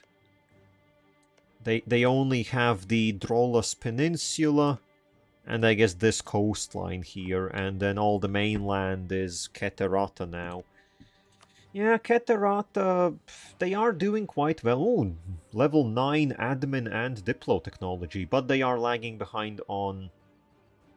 They have admin ideas and offensive ideas. Okay, they're doing stuff. I will have to fight them quite soon. Do they have any meaningful allies? Just tribes in the south. Okay, those tribes do have... Okay, one of those tribes does have like 30,000 troops. Okay. Well, yeah. Once we become the Empire, we will get missions to go and fight Keterata, so that's when we're gonna do it. Currently, I don't have that much of a need to, though I could get a lot of money from them. That might be something. Just steamroll in and take nothing but money. I have a feeling I might have to do that against someone.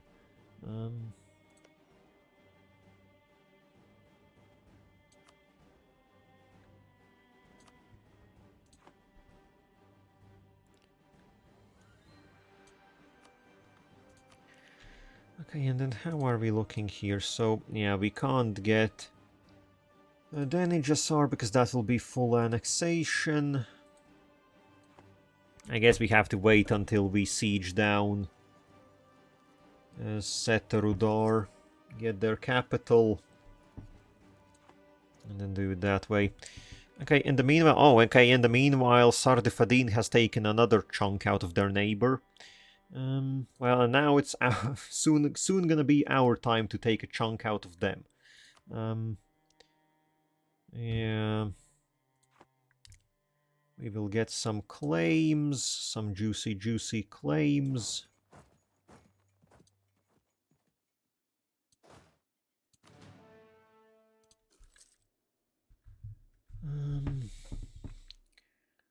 Let's see.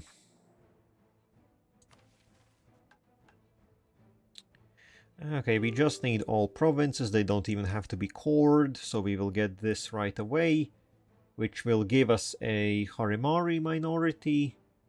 Okay, and then that will free trade. Oh, lose mercantilism. No. Cotton imports. No.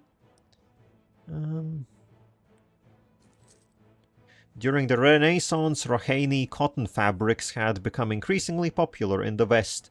Eventually, the Jaddari wool industry came under intense pressure and demanded a ban on cotton imports. No, piss. Why do I get the only trade-related event which is bad? Well, I guess the only one up until now which has been bad. Maybe I can't complain too much.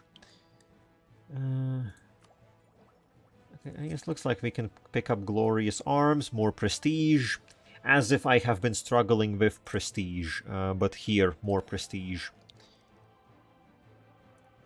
Oh, this also gives us another Jaddari idea. The Golden Highway. Under Jahar's rule, the Phoenix Empire constructed a great road connecting Bulvar to Hales. Over it, many goods and troops flowed east and west.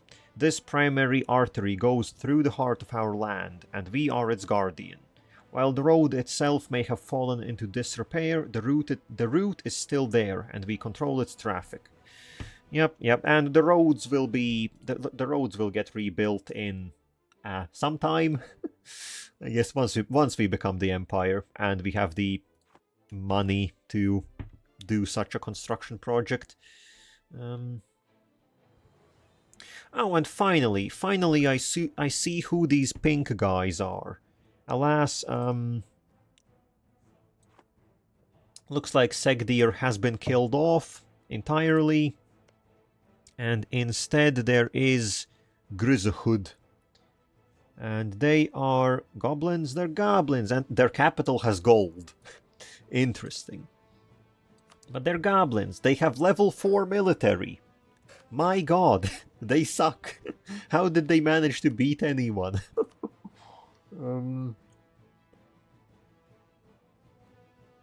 Actually, oh wait, they're... Oh no, they are trolls. They have goblinic shamanism as their religion, but they are trolls. Now that is interesting. That's very interesting because trolls are... In Anbennar, trolls are a very rare race. You don't see them often. Like before... Now, Yezelmora is a big troll nation. But before they were added... Even someone chats, oh, they're trolls. Yeah, yeah. No, but the Anbennar trolls are, well, they're well-meaning most of the time, but they're incredibly rare. Before Yezelmora got added, there was only like one nation in the north, in like the North Pole, and they get always wiped out basically instantly. Now with Yezelmora, they're not that uncommon. But I guess it's also funky to see that some of them live in the mountains. Dvarovar squatters. Yeah, they are. And also, like, I guess it is like, since they have goblinic shamanism, and I guess they have goblins in their capital. I guess they are like, they're like a symbiosis between trolls and goblins or something along those lines, which is funky. Definitely funky. Yeah, well, they won't be around for too long though. That much I can predict. I do not think they will stand up against any of the dwarven kingdoms. Especially Hehodovar. These guys are expanding quite a bit. Though, their military isn't doing that well, all things considered. Our lads are doing better, even then. Holy! What happened here? I think Yezelmora just lost a war. But no, they have so much military. What the hell happened here?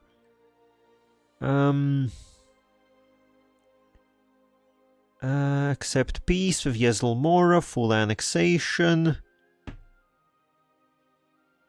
So no, Yezelmora won. They were victorious in the war. But then, why did they release Harakseta? Like, they lost all of this territory and gave it back. And like, they're not even a vassal. I'm confused. I'm very confused as to what happened here. But you know, I'm not gonna complain. It's good for me. It's good for me. Though I still don't understand how any of this happened. But you know, sometimes not knowing is a bit of a blessing, maybe.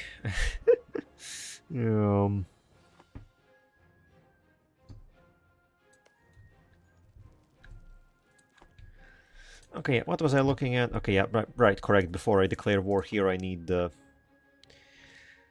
finish this siege, get Denijasar, and then we can keep rolling. Yeah, don't show me that.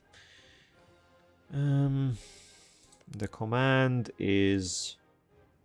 Ooh, the command is fighting Dahui.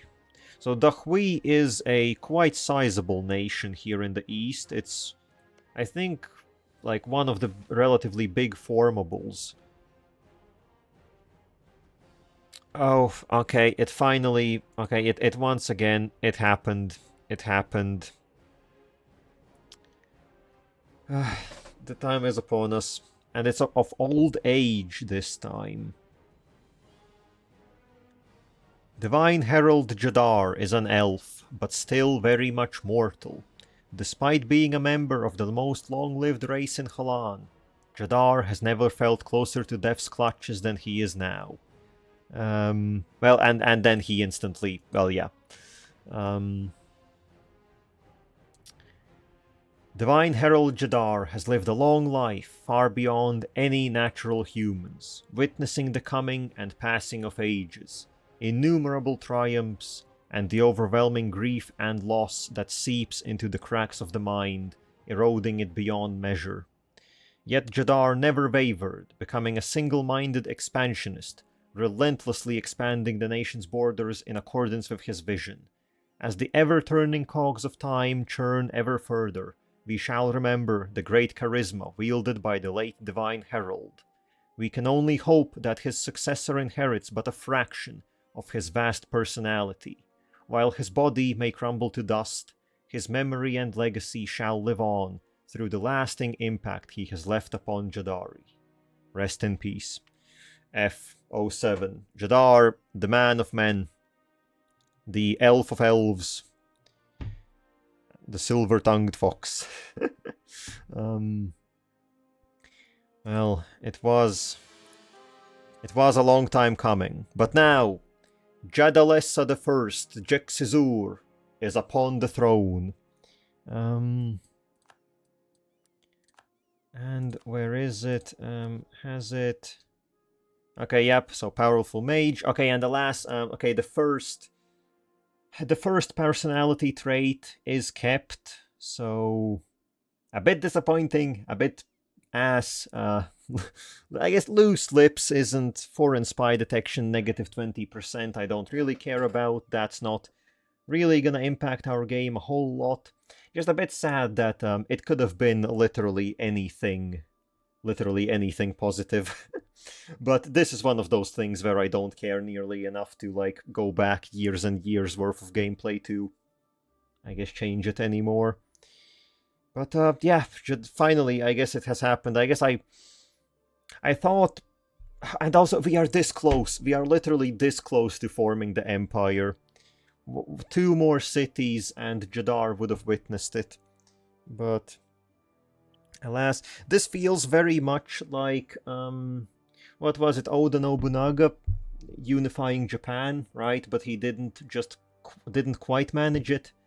So now we gotta pass the torch. And yes, the death of Jaddar. So alas, I did, I don't know if you saw it, Walther, but there was a little bit of save scumminess, like I think 2 streams ago. Because I did have Jaddar die sooner, but some mechanics didn't work quite right. So yeah, there was a little bit of trickery there, so I did read this event. I did read this event already.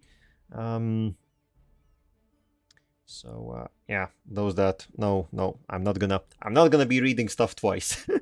That much is did miss that. Yeah, basically the problem was that for whatever reason it deleted like my heir at that point wasn't quite of age. I think they were like 11 years old. Meanwhile, you have to be 15 to be ruler, and for whatever reason the heir got deleted. The one that I worked very hard for to be a magician and everything. So yeah, I didn't want to mess with that, so I just reloaded, and yeah, this time Jaddar lived much longer.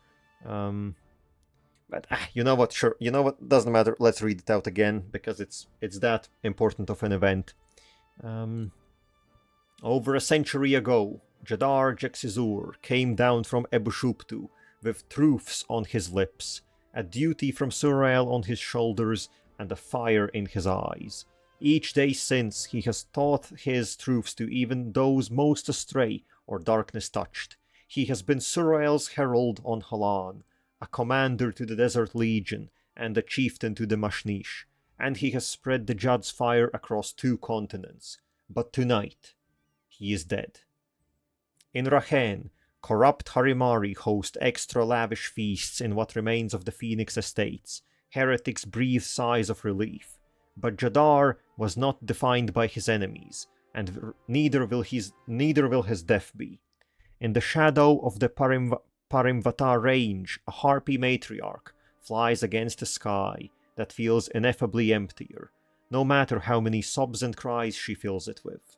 In a tent near Ebushuptu, an elf shuts out the unceasing praying, brushes away the tears on her cheeks, and takes up a quill to put to paper every memory she has of the 9 decades she knew her father, hoping it will keep them fresh for the centuries ahead. At a small oasis, a half-elf collapses into his mother's arms, and she begins to intone the teachings of the Jadd, just as she did countless times when he was young. They are not alone. Across all Jaddari, Countless weep for the prophet that redeemed them from even the darkness's deepest clutches, the herald that led them to salvation and their place in Sorel's crusade. Every night he fights the darkness, and every morning he rises anew to revitalize the world. For now, each will fight their own battles against sorrow and grief. But come the morning, the next page in the Jaddari's history shall be written. Today we mourn, but tomorrow we will continue the fight against the darkness. Okay, well that's that. Man's lived for much longer than expected. Okay, here we go. We can finish some stuff here.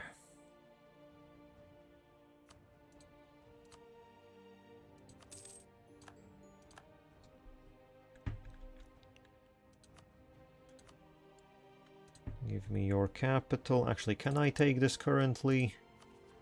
Yeah, we can. Barely, but we can.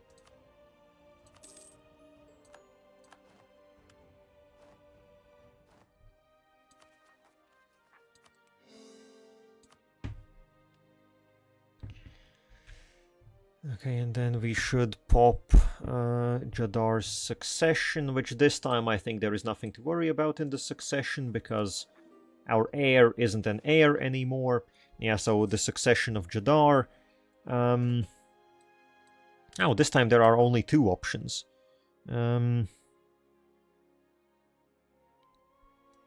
either it's Jadalessa's day begins with the rereading what she last wrote down to ensure it is clear and complete.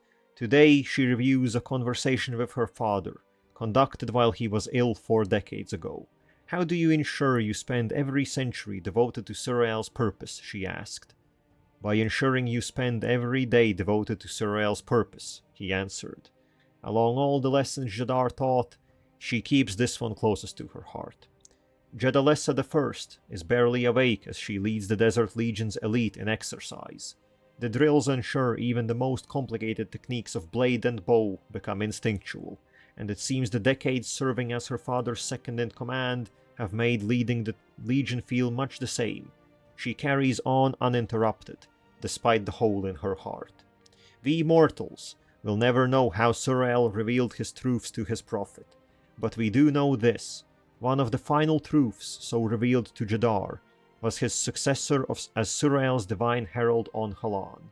Whether it was delivered in blinding sunbeam, glorious revelation, or mystic dream, Jaddar had no doubt. Sorel had chosen, well, and we have chosen, obviously, Jadalessa. I'm sorry, Jadalessa, but she is a desert elf at the age of 89. So I do like the fact that they do provide very good options for alternative heirs.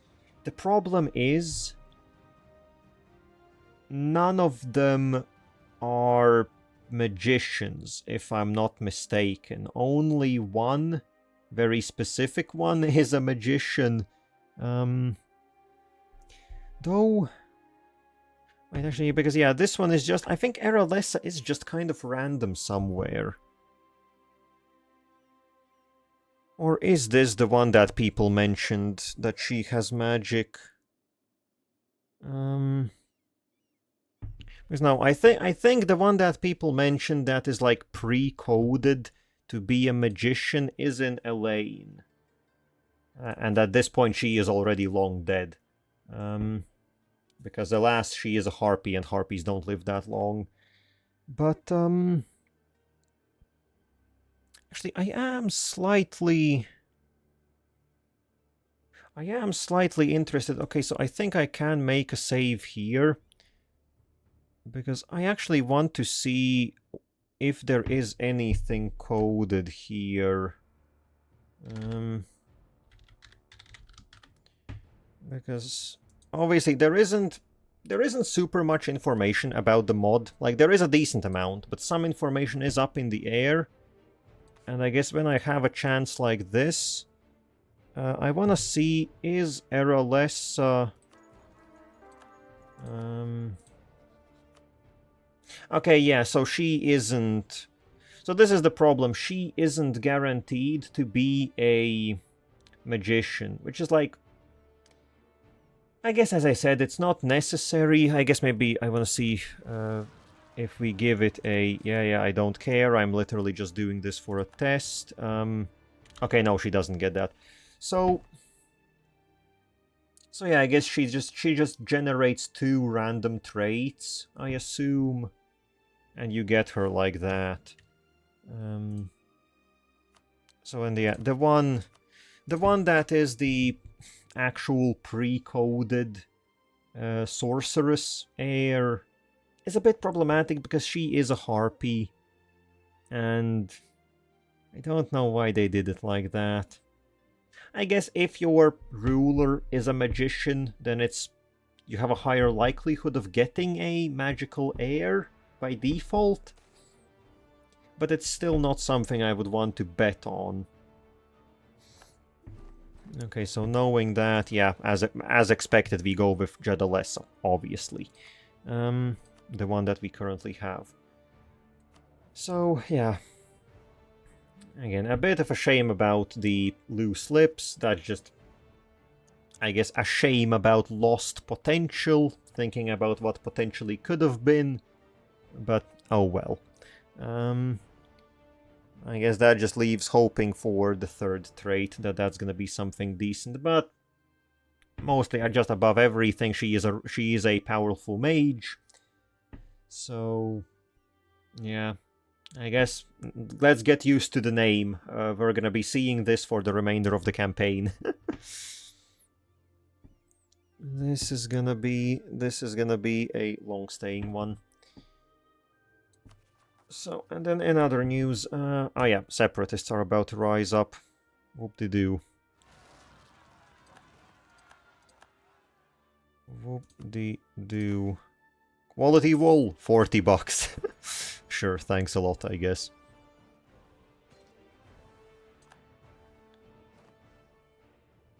Okay, now, we have also lost with that our, I guess, one of our main generals. Yes, do we have... Where is... Ah, yeah. Over there. Sure, I guess go on, wipe out the separatists that just sprung up all at the same time. Interesting how that do. Oh, that's a... abysmal shock roll. How did we even possibly get that? That was very bad. Oh well. But okay, we keep going. So, mission fulfilled. Along the Denbasana. We have taken our first steps into Rachen and found it a land rich in resources and goods, but poor in salvation and the holy truth of Jadd. It is time to rectify that, and nothing shall be more symbolic of our ascendancy, as inevitable as the sun rising each day, as seizing the capital of the Harimraj. So that has been completed. And yeah, I think we have done a bit more than just a entry into the Raj. I would dare say we have like half of its territory. So now, take the southern... Oh yeah, that's gonna give admin and diplo. That's very nice. And then what do we need here? Absorbing the ministries. What is this? Owned by Jaddar is a core. Religion is Jadd. No unrest and no devastation. Okay.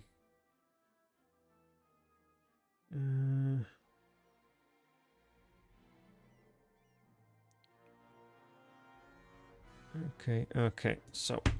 And what's that, Walter? My Ottoman Empire save in Victoria 3 feels like a cousin to this playthrough.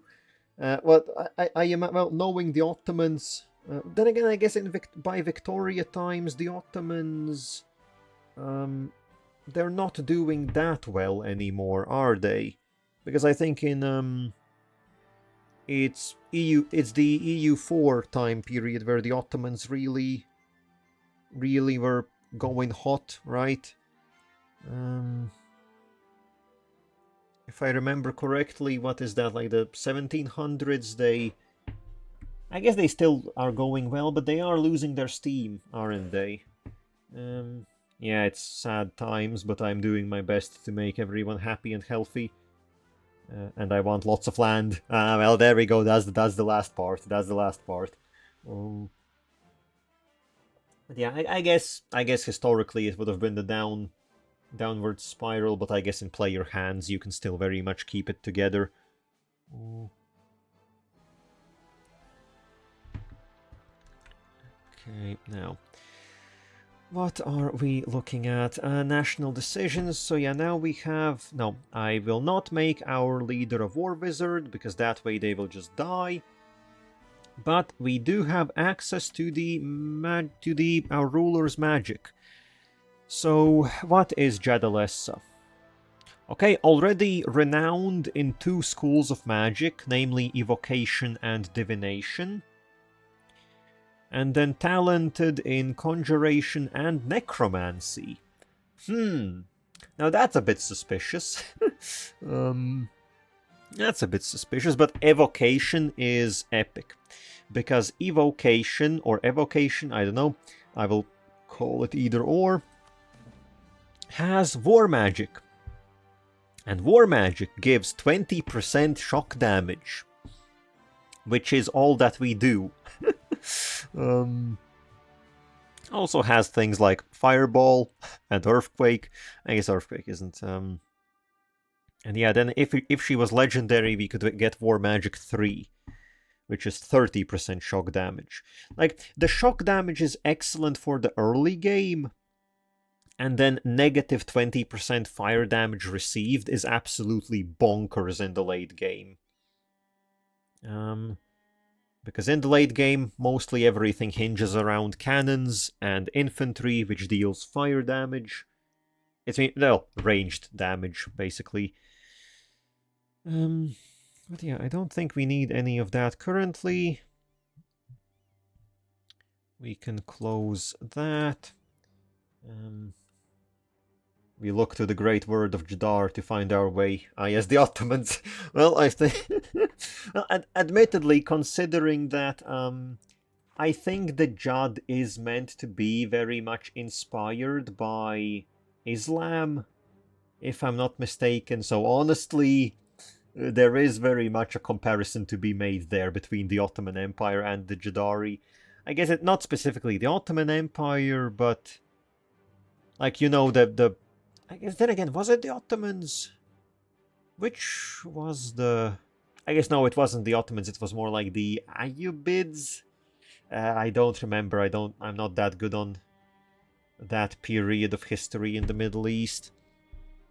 But I think there definitely like are some comparisons to be made between Jaddar and... Well, I guess obviously since Jaddar here was the prophet, he is... what was the Islamic prophet? Now I've forgotten. But yeah, them, but also I think very much between Jaddar and Saladin. I think there would be some comparison to be made there. I'm learning more constantly. I don't know much. I'm trying to speedrun like 6,000 years. Yeah, well, well, yeah. See, that's a bit of a long period to speedrun. And mind you, I'm not like entirely sure if those comparisons are accurate. I think it's a good educated guess. I would think I'm not too far off the actual answer, but you know, just like a little bit of a grain of salt, right? I'm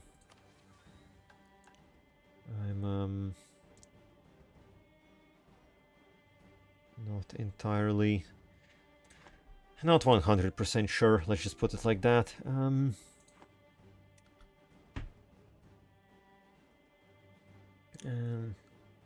Just like talking old history, fantasy, real history. I don't lock in anything without that salt grain you mentioned. Okay, well, yeah, then it's all fine, isn't it?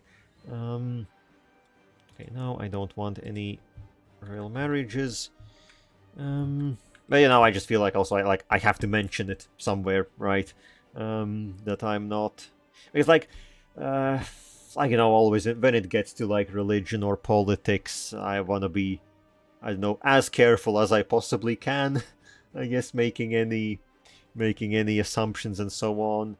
Especially since Anbennar is like very much intertwined with real world history, and there is no denying that like there are real references. Some of them good, others not so good, I would say.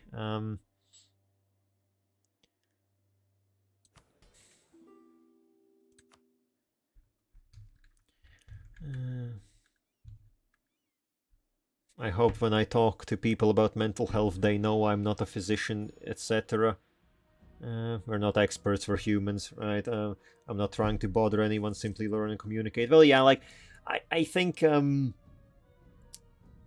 when talking with you, let's say, I understand that you most likely understand me, and, like, it's all fine, but...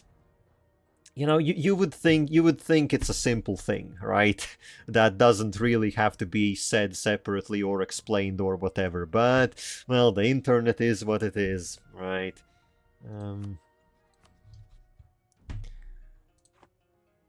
Okay, so time to.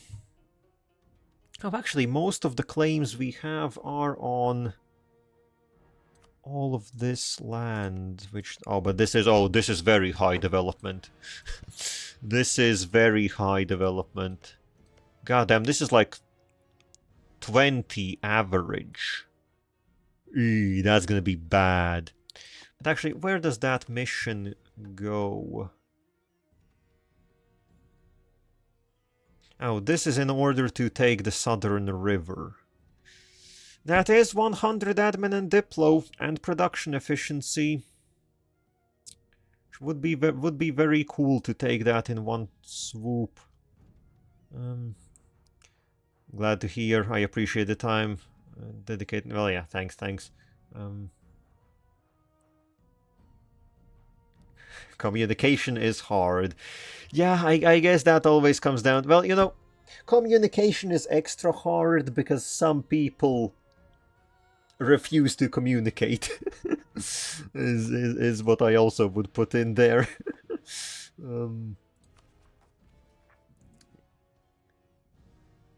Isn't that how it is? Just some people being a bit, you know.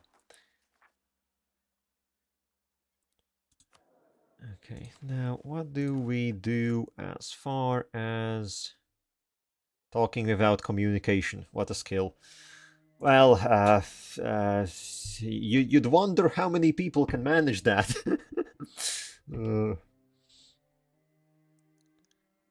Okay, I feel like I need another general.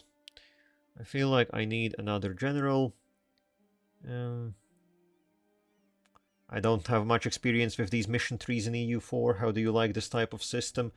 I guess I like it. Let's just say it like that. I like it very much. I've never really had many issues with it. I think it's a very satisfying system to use because you can take it a step at a time, but you can also look ahead, see what you need to do. You formulate your plan based on it. Like currently here, like I'm trying to decide how many provinces I want to take, right? And then you see what you're gonna get, and well, it's definitely when you get that pop-up and you can click a mission, it's very like it's dopamine. It's straight dopamine for the, I don't know, 4x gamer brain. I think that the satisfaction of clicking even the smallest mission is very high. I think the journal system in Victoria 3 leaves me wanting more, feeling lost. Well, I guess I don't even really remember what the journal looked like in Victoria 3. Because I guess I did only play one campaign. But it was more like these decisions here, right? Like just a list of like a list of things that you can do, and if you fulfill everything that then you can like click the button and whatever happens, right? I think that's mostly how it worked, with just bigger requirements.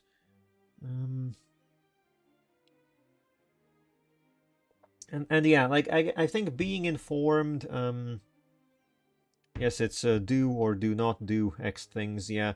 And I guess that there's also the problem that the journal doesn't really have anything consecutive, right? It's all just mostly doable, like at once. Well, maybe I guess some of the requirements overlap, but it wasn't like a proper like storyline, I guess, almost of going through the mission tree and everything. And then you get a pop-up for failure or completion. Oh, okay, so it even had that system in it. Okay, yeah. Yeah, I don't know, like, I guess, as I said, I only played Victoria once, but seeing how I barely remember the system, I guess one could debate if it's a good one. Yeah, I guess, like, the way that missions... I guess, like, EU4 has missions, and I would say Hearts of Iron is very similar, with the difference being that they're sort of backwards. In EU4, you have to do certain things, and then you can complete a mission. In Hearts of Iron, you click a mission, you invest only time.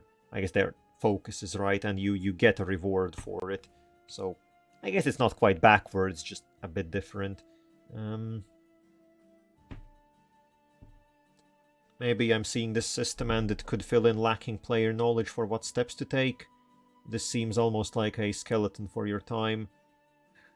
Yeah, I guess, don't have much experience with Hoi 4 or the Paradox games. Okay, well, no problem. I'm just making that comparison since I know about it. But yeah, I think for a new player, the mission trees in EU4 definitely are good, because as you say, they do give you some of them give you a rough idea what to do. The ones in Anbennar, I would say, are quite specific. The ones in Anbennar are quite specific, but that's also good in a sense, because you know, you basically have your checklist point by point, and you know what you should be doing, what you should be focusing on, and so on and so forth. In some cases, like here, once you're a bit more experienced, like I currently am, you can decide if you want to skip something, as I'm gonna be doing with the majority of the Dwarven missions. But yeah, like it's definitely a helpful element.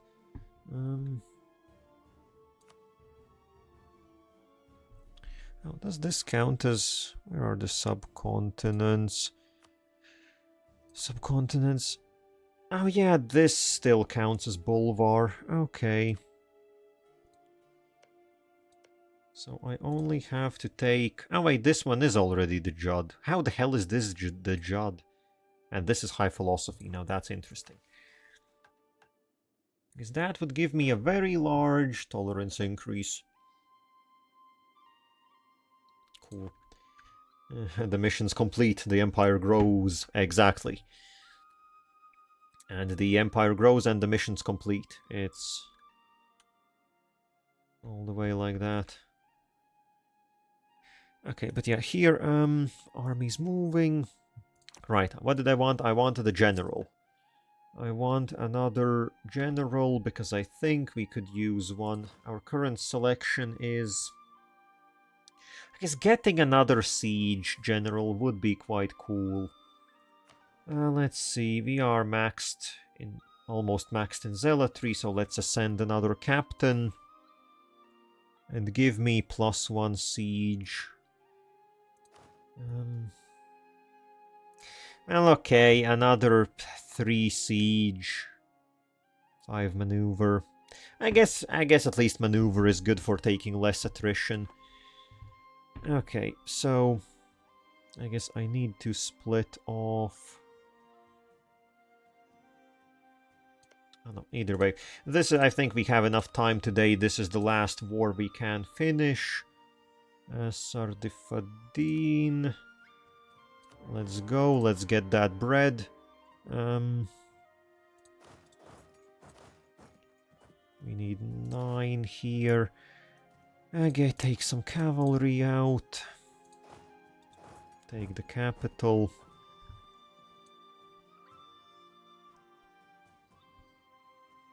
They're running. Why does everyone run? I want to fight. Oh, damn.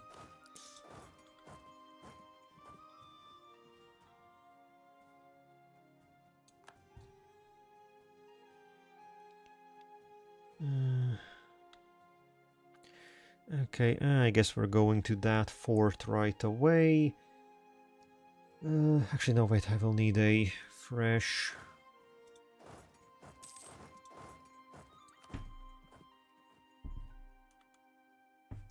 Let's take this. Actually, we can split off... What? Just 3... And the cannon. Sure, go take that.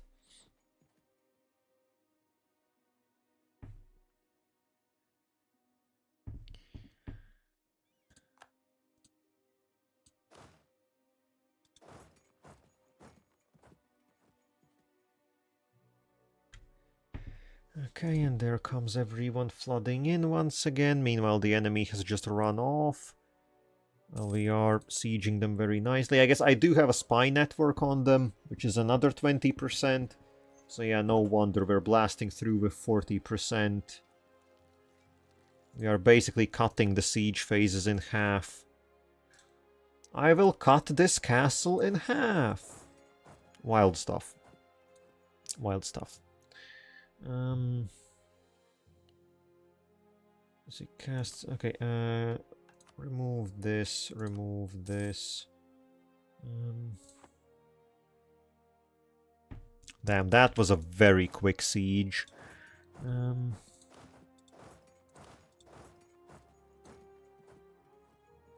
that's another disease outbreak. Once again, 2 disease outbreaks in a row.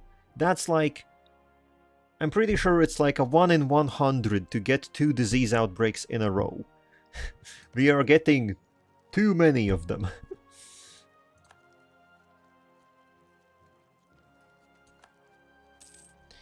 And I do hate it when these vassals get in the way. And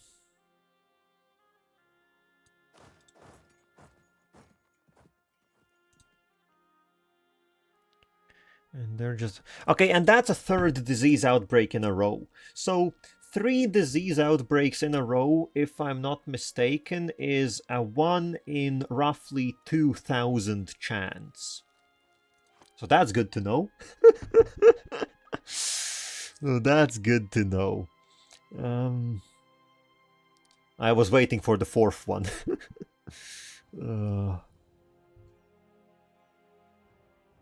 Golly. Golly gosh.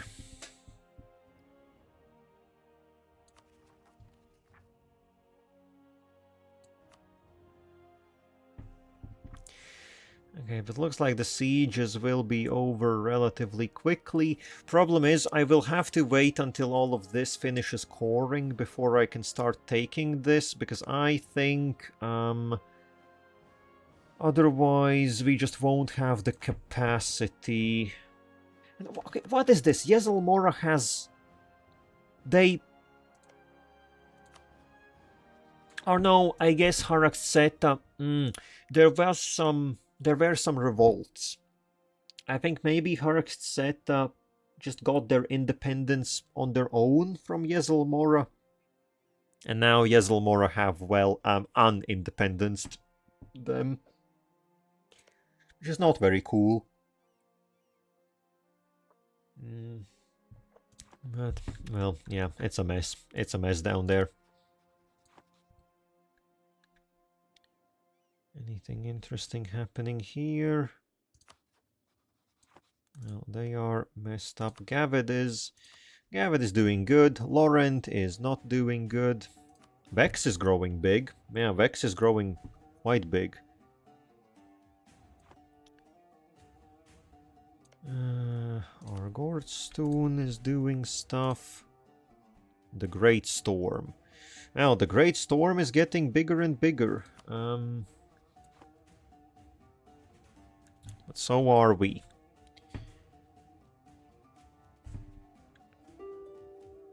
So are we.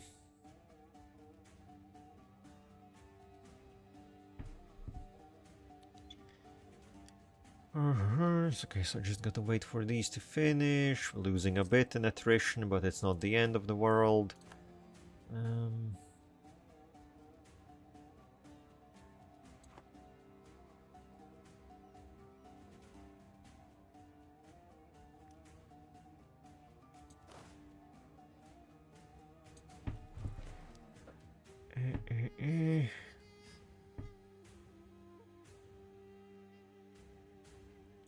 Okay, well that's that. Siege then. Do I want to?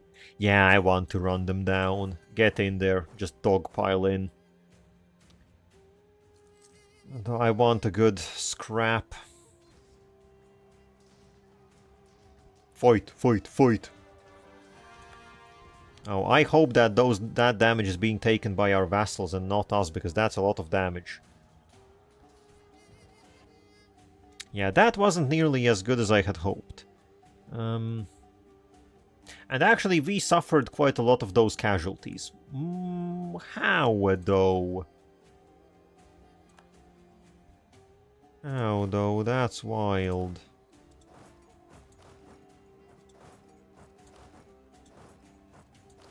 I think that was once again because the wrong general arrived first. Yeah. Yeah. I don't know, it feels like these generals that I'm hiring from the Legion Captain mechanic, they don't seem that good. I'm getting them with 90 army tradition, and I feel like the stats just don't line up. With 90 army tradition, they should be noticeably better. I think from here on out, I will start just manually hiring. Oh, okay. Siege is done. And, well, this doesn't concern us, but this does very much concern much of the wider world. Castellos is dead. So, little disclaimer, Castellos is basically God. Castellos is the main god in the main empire religion. So there is the religion, the Regent Court. The Regent Court is something like it's a pantheon. It's like a Greek style or Norse style pantheon. I guess closer to Greek. And Castellos is Odin, Zeus, your big man equivalent, right? Pamphlets spread around Canor and the Divenhall like wildfire, the claims printed there more inflammatory than the hottest embers. Castellos, the ruling god of the Regent Court, is dead. Published by the Order of Chroniclers, the printings detail murals located in an ancient precursor ruin containing vast carvings depicting the whole course of precursor civilizations. The last of these murals appears to have been made after the ruin of Aliantir. The ruin of Aliantir is basically when an apocalypse event happened and it ruined the equivalent of Northern and Southern America. So previously there was a major precursor civilization there. It got ruined and everyone fled east. That's how most of these civilizations came to be. But yeah, it was made after the ruin of Aliantir and depicts a deity named Castellar, known to Canorians as Castellos, trying and failing to prevent the calamity. Copies of the mural are printed on the back of every pamphlet so that all can see the sky god's end. And the Teluminite town criers shout the words from the rooftops: Castellos is dead. In addition to the rapidly spreading pamphlets, a radical group of apprentice mages within the magisterium became convinced of the chronicler's claims and hatched a plot to seize the Tower of Adrail and use its magic amplifying properties and location in the middle of the Dame's Head to project the image of the mural on the clouds for all to see. Just a few days ago, the image of Castellar faltering before the devastation of the ruin of Alientir appeared in the evening sky. The flickering of the mural's form against the clouds almost giving the illusion of the lightning shearing away Castellar's outstretched hand. The plotters were quickly apprehended and expelled by the magisterium, but there is no undoing what they did. No way for the population of the imperial states to unsee the image cast upon the clouds.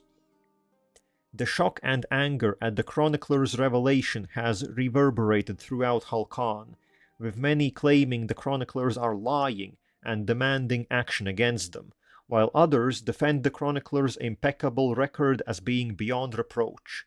Still, others clamor for answers from the religious leaders, most of whom are just as shocked as their congregations. The various clerics of the Pantheon offer different answers, as they write a flurry of letters back and forth, and the high priests attempt to calm the situation. All the while, the question of the accuracy of the chronicler's reports hangs in the clergy's heads. For if they are correct, then for all these years the regent court has been led by a dead god. Well, alas, we don't follow this religion, so we don't care, and if anything, we are happy, because, we told you so. Because basically, we follow Surael, and he is our one and only true god, so this basically, means that we were right, they were wrong, and we got stability. Very cool. Very based.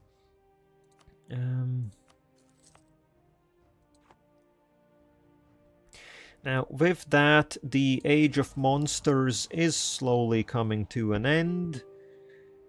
And we will be going into the Age of Unraveling, which honestly I don't have anything against that. I think the Age of Unraveling should be good for us. And yeah, we have taken control of everything. So how can I potentially even take all of this? Oh, okay, I can't. Okay, so I can't even... I guess I'll have to... So first things first, Umdaj. I guess I will just... Well, no, actually Well, yeah, I can't... I guess I would have to take... I would basically have to take everything from them like this. But that's gonna be just extra overextension. How much would this cost me in overextension?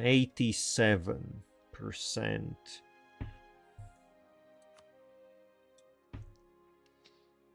That would be 87%.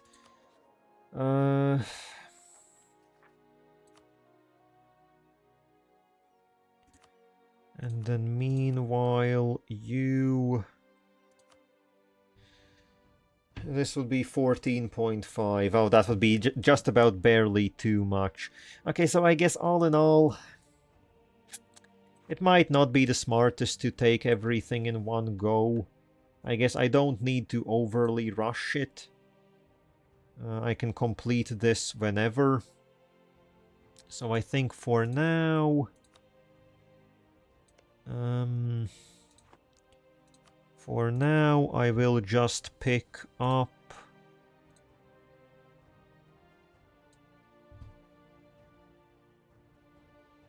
I will pick up things like...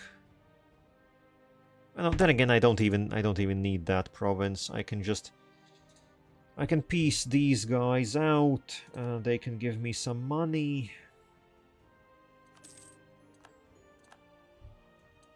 Have them gone.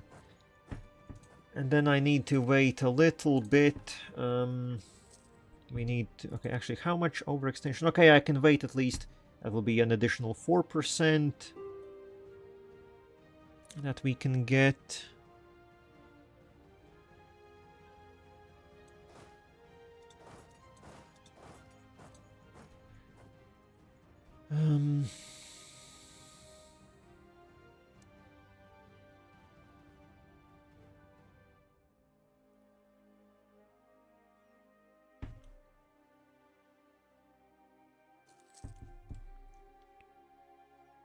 Okay, are you finishing? Yeah, that's another one. So, I have 43% that I can use. So, we don't take everything, and that would be 57, 44. I very much would... Well, I guess we can take just this. And I guess a lot of money. We can get a lot of money. That would be 22. So 20. Yeah, sure, we need the money. So I will just, take the bare minimum. We get the capital, we get another province. Would be nice to take one of these, though. How much do I specifically have? 42.8, I guess. Or I guess I could wait a little bit. When will these finish? In 6 months. I guess maybe I could wait a bit longer. 6 months isn't that long. Okay, sure. Yeah, we will... So where are these? Okay, maybe let's get one army ready to potentially intercept whatever is going to be rising up here.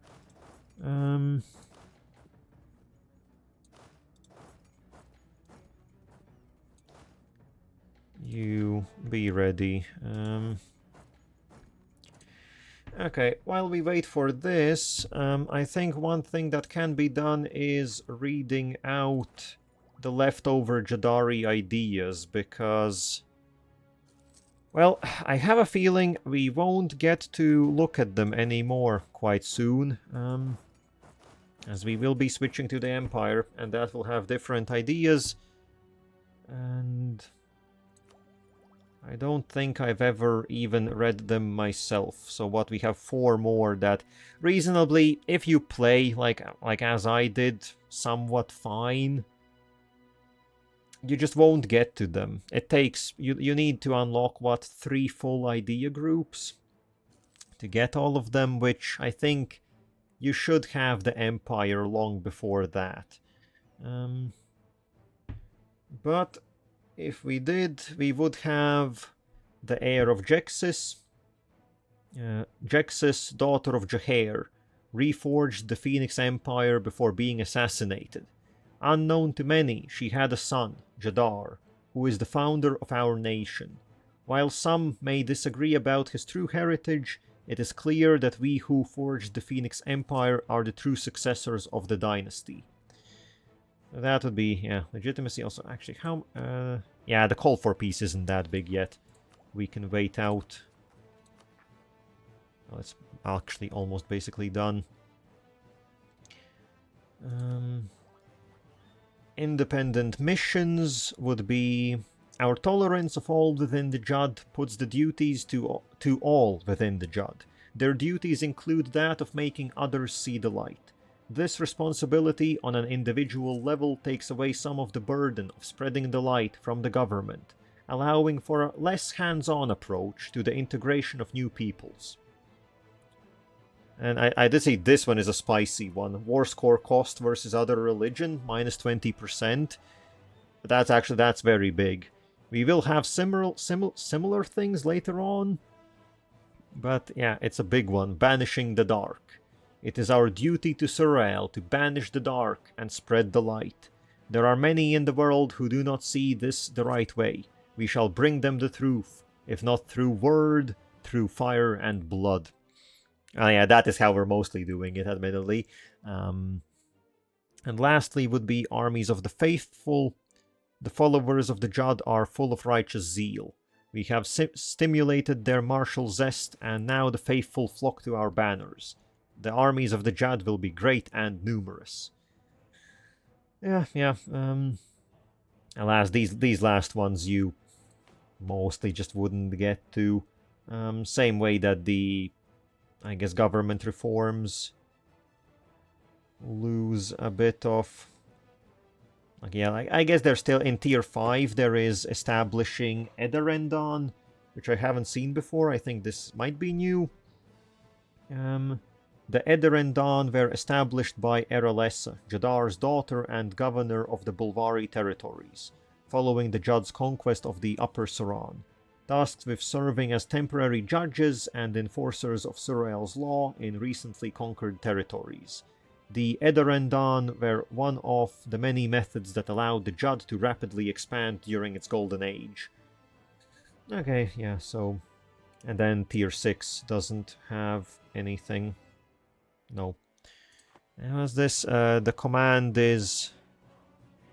Oh, the command is on the march. Okay, this is from... yeah, the command is... Well, yeah, basically, I guess people that are around the command do receive notifications whenever the command is doing their big missions. So what is this one? Every 4th year, the Kenu Ike of the command meets to decide policy, make strategic decisions, and determine the course of the command's conquests. The successful conclusion of the previous campaign has heralded the arrival of another one, and this time it is aimed near us. Oh, that's why we get the notification.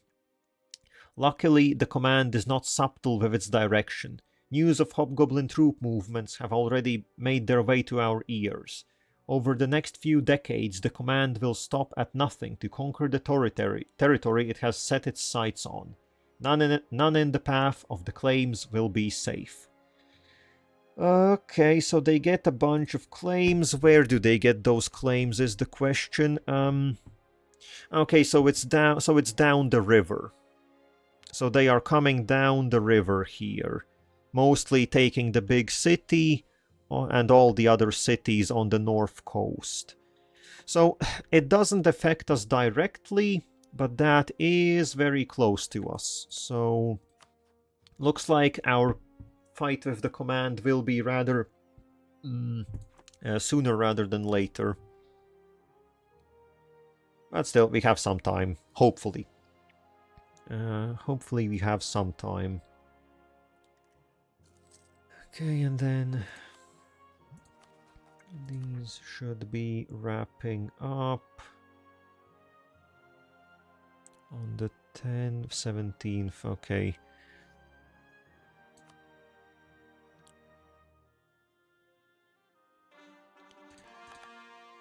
Okay. Now then we have 70%. I guess, how much? 2 provinces, 3... I guess I could go all the way and take 4 provinces. 26, but no, let's just... I guess I could do this. I could take everything that is around the fortress. That means potential uprisings will be within the fortress's range, or... This is a peace until the 26th. Yeah, sure, let's do it like this. And all the money, and they don't have any alliances anymore anyways. We complete that. And now my question is, what did this require? Okay, they need to be... Okay, so I guess, slight shame, the forging of the Empire will have to wait. I guess, because these cities need to be cored up, which will take... I guess this one, where is 15? Okay, it will take 3 years, and that's a bit longer than I had planned, I guess. But the big work is done. The big work is done. Now we just need to wait. Basically, we wait 3 years and we'll be able to form the Jadd Empire, which will be our triumphant moment.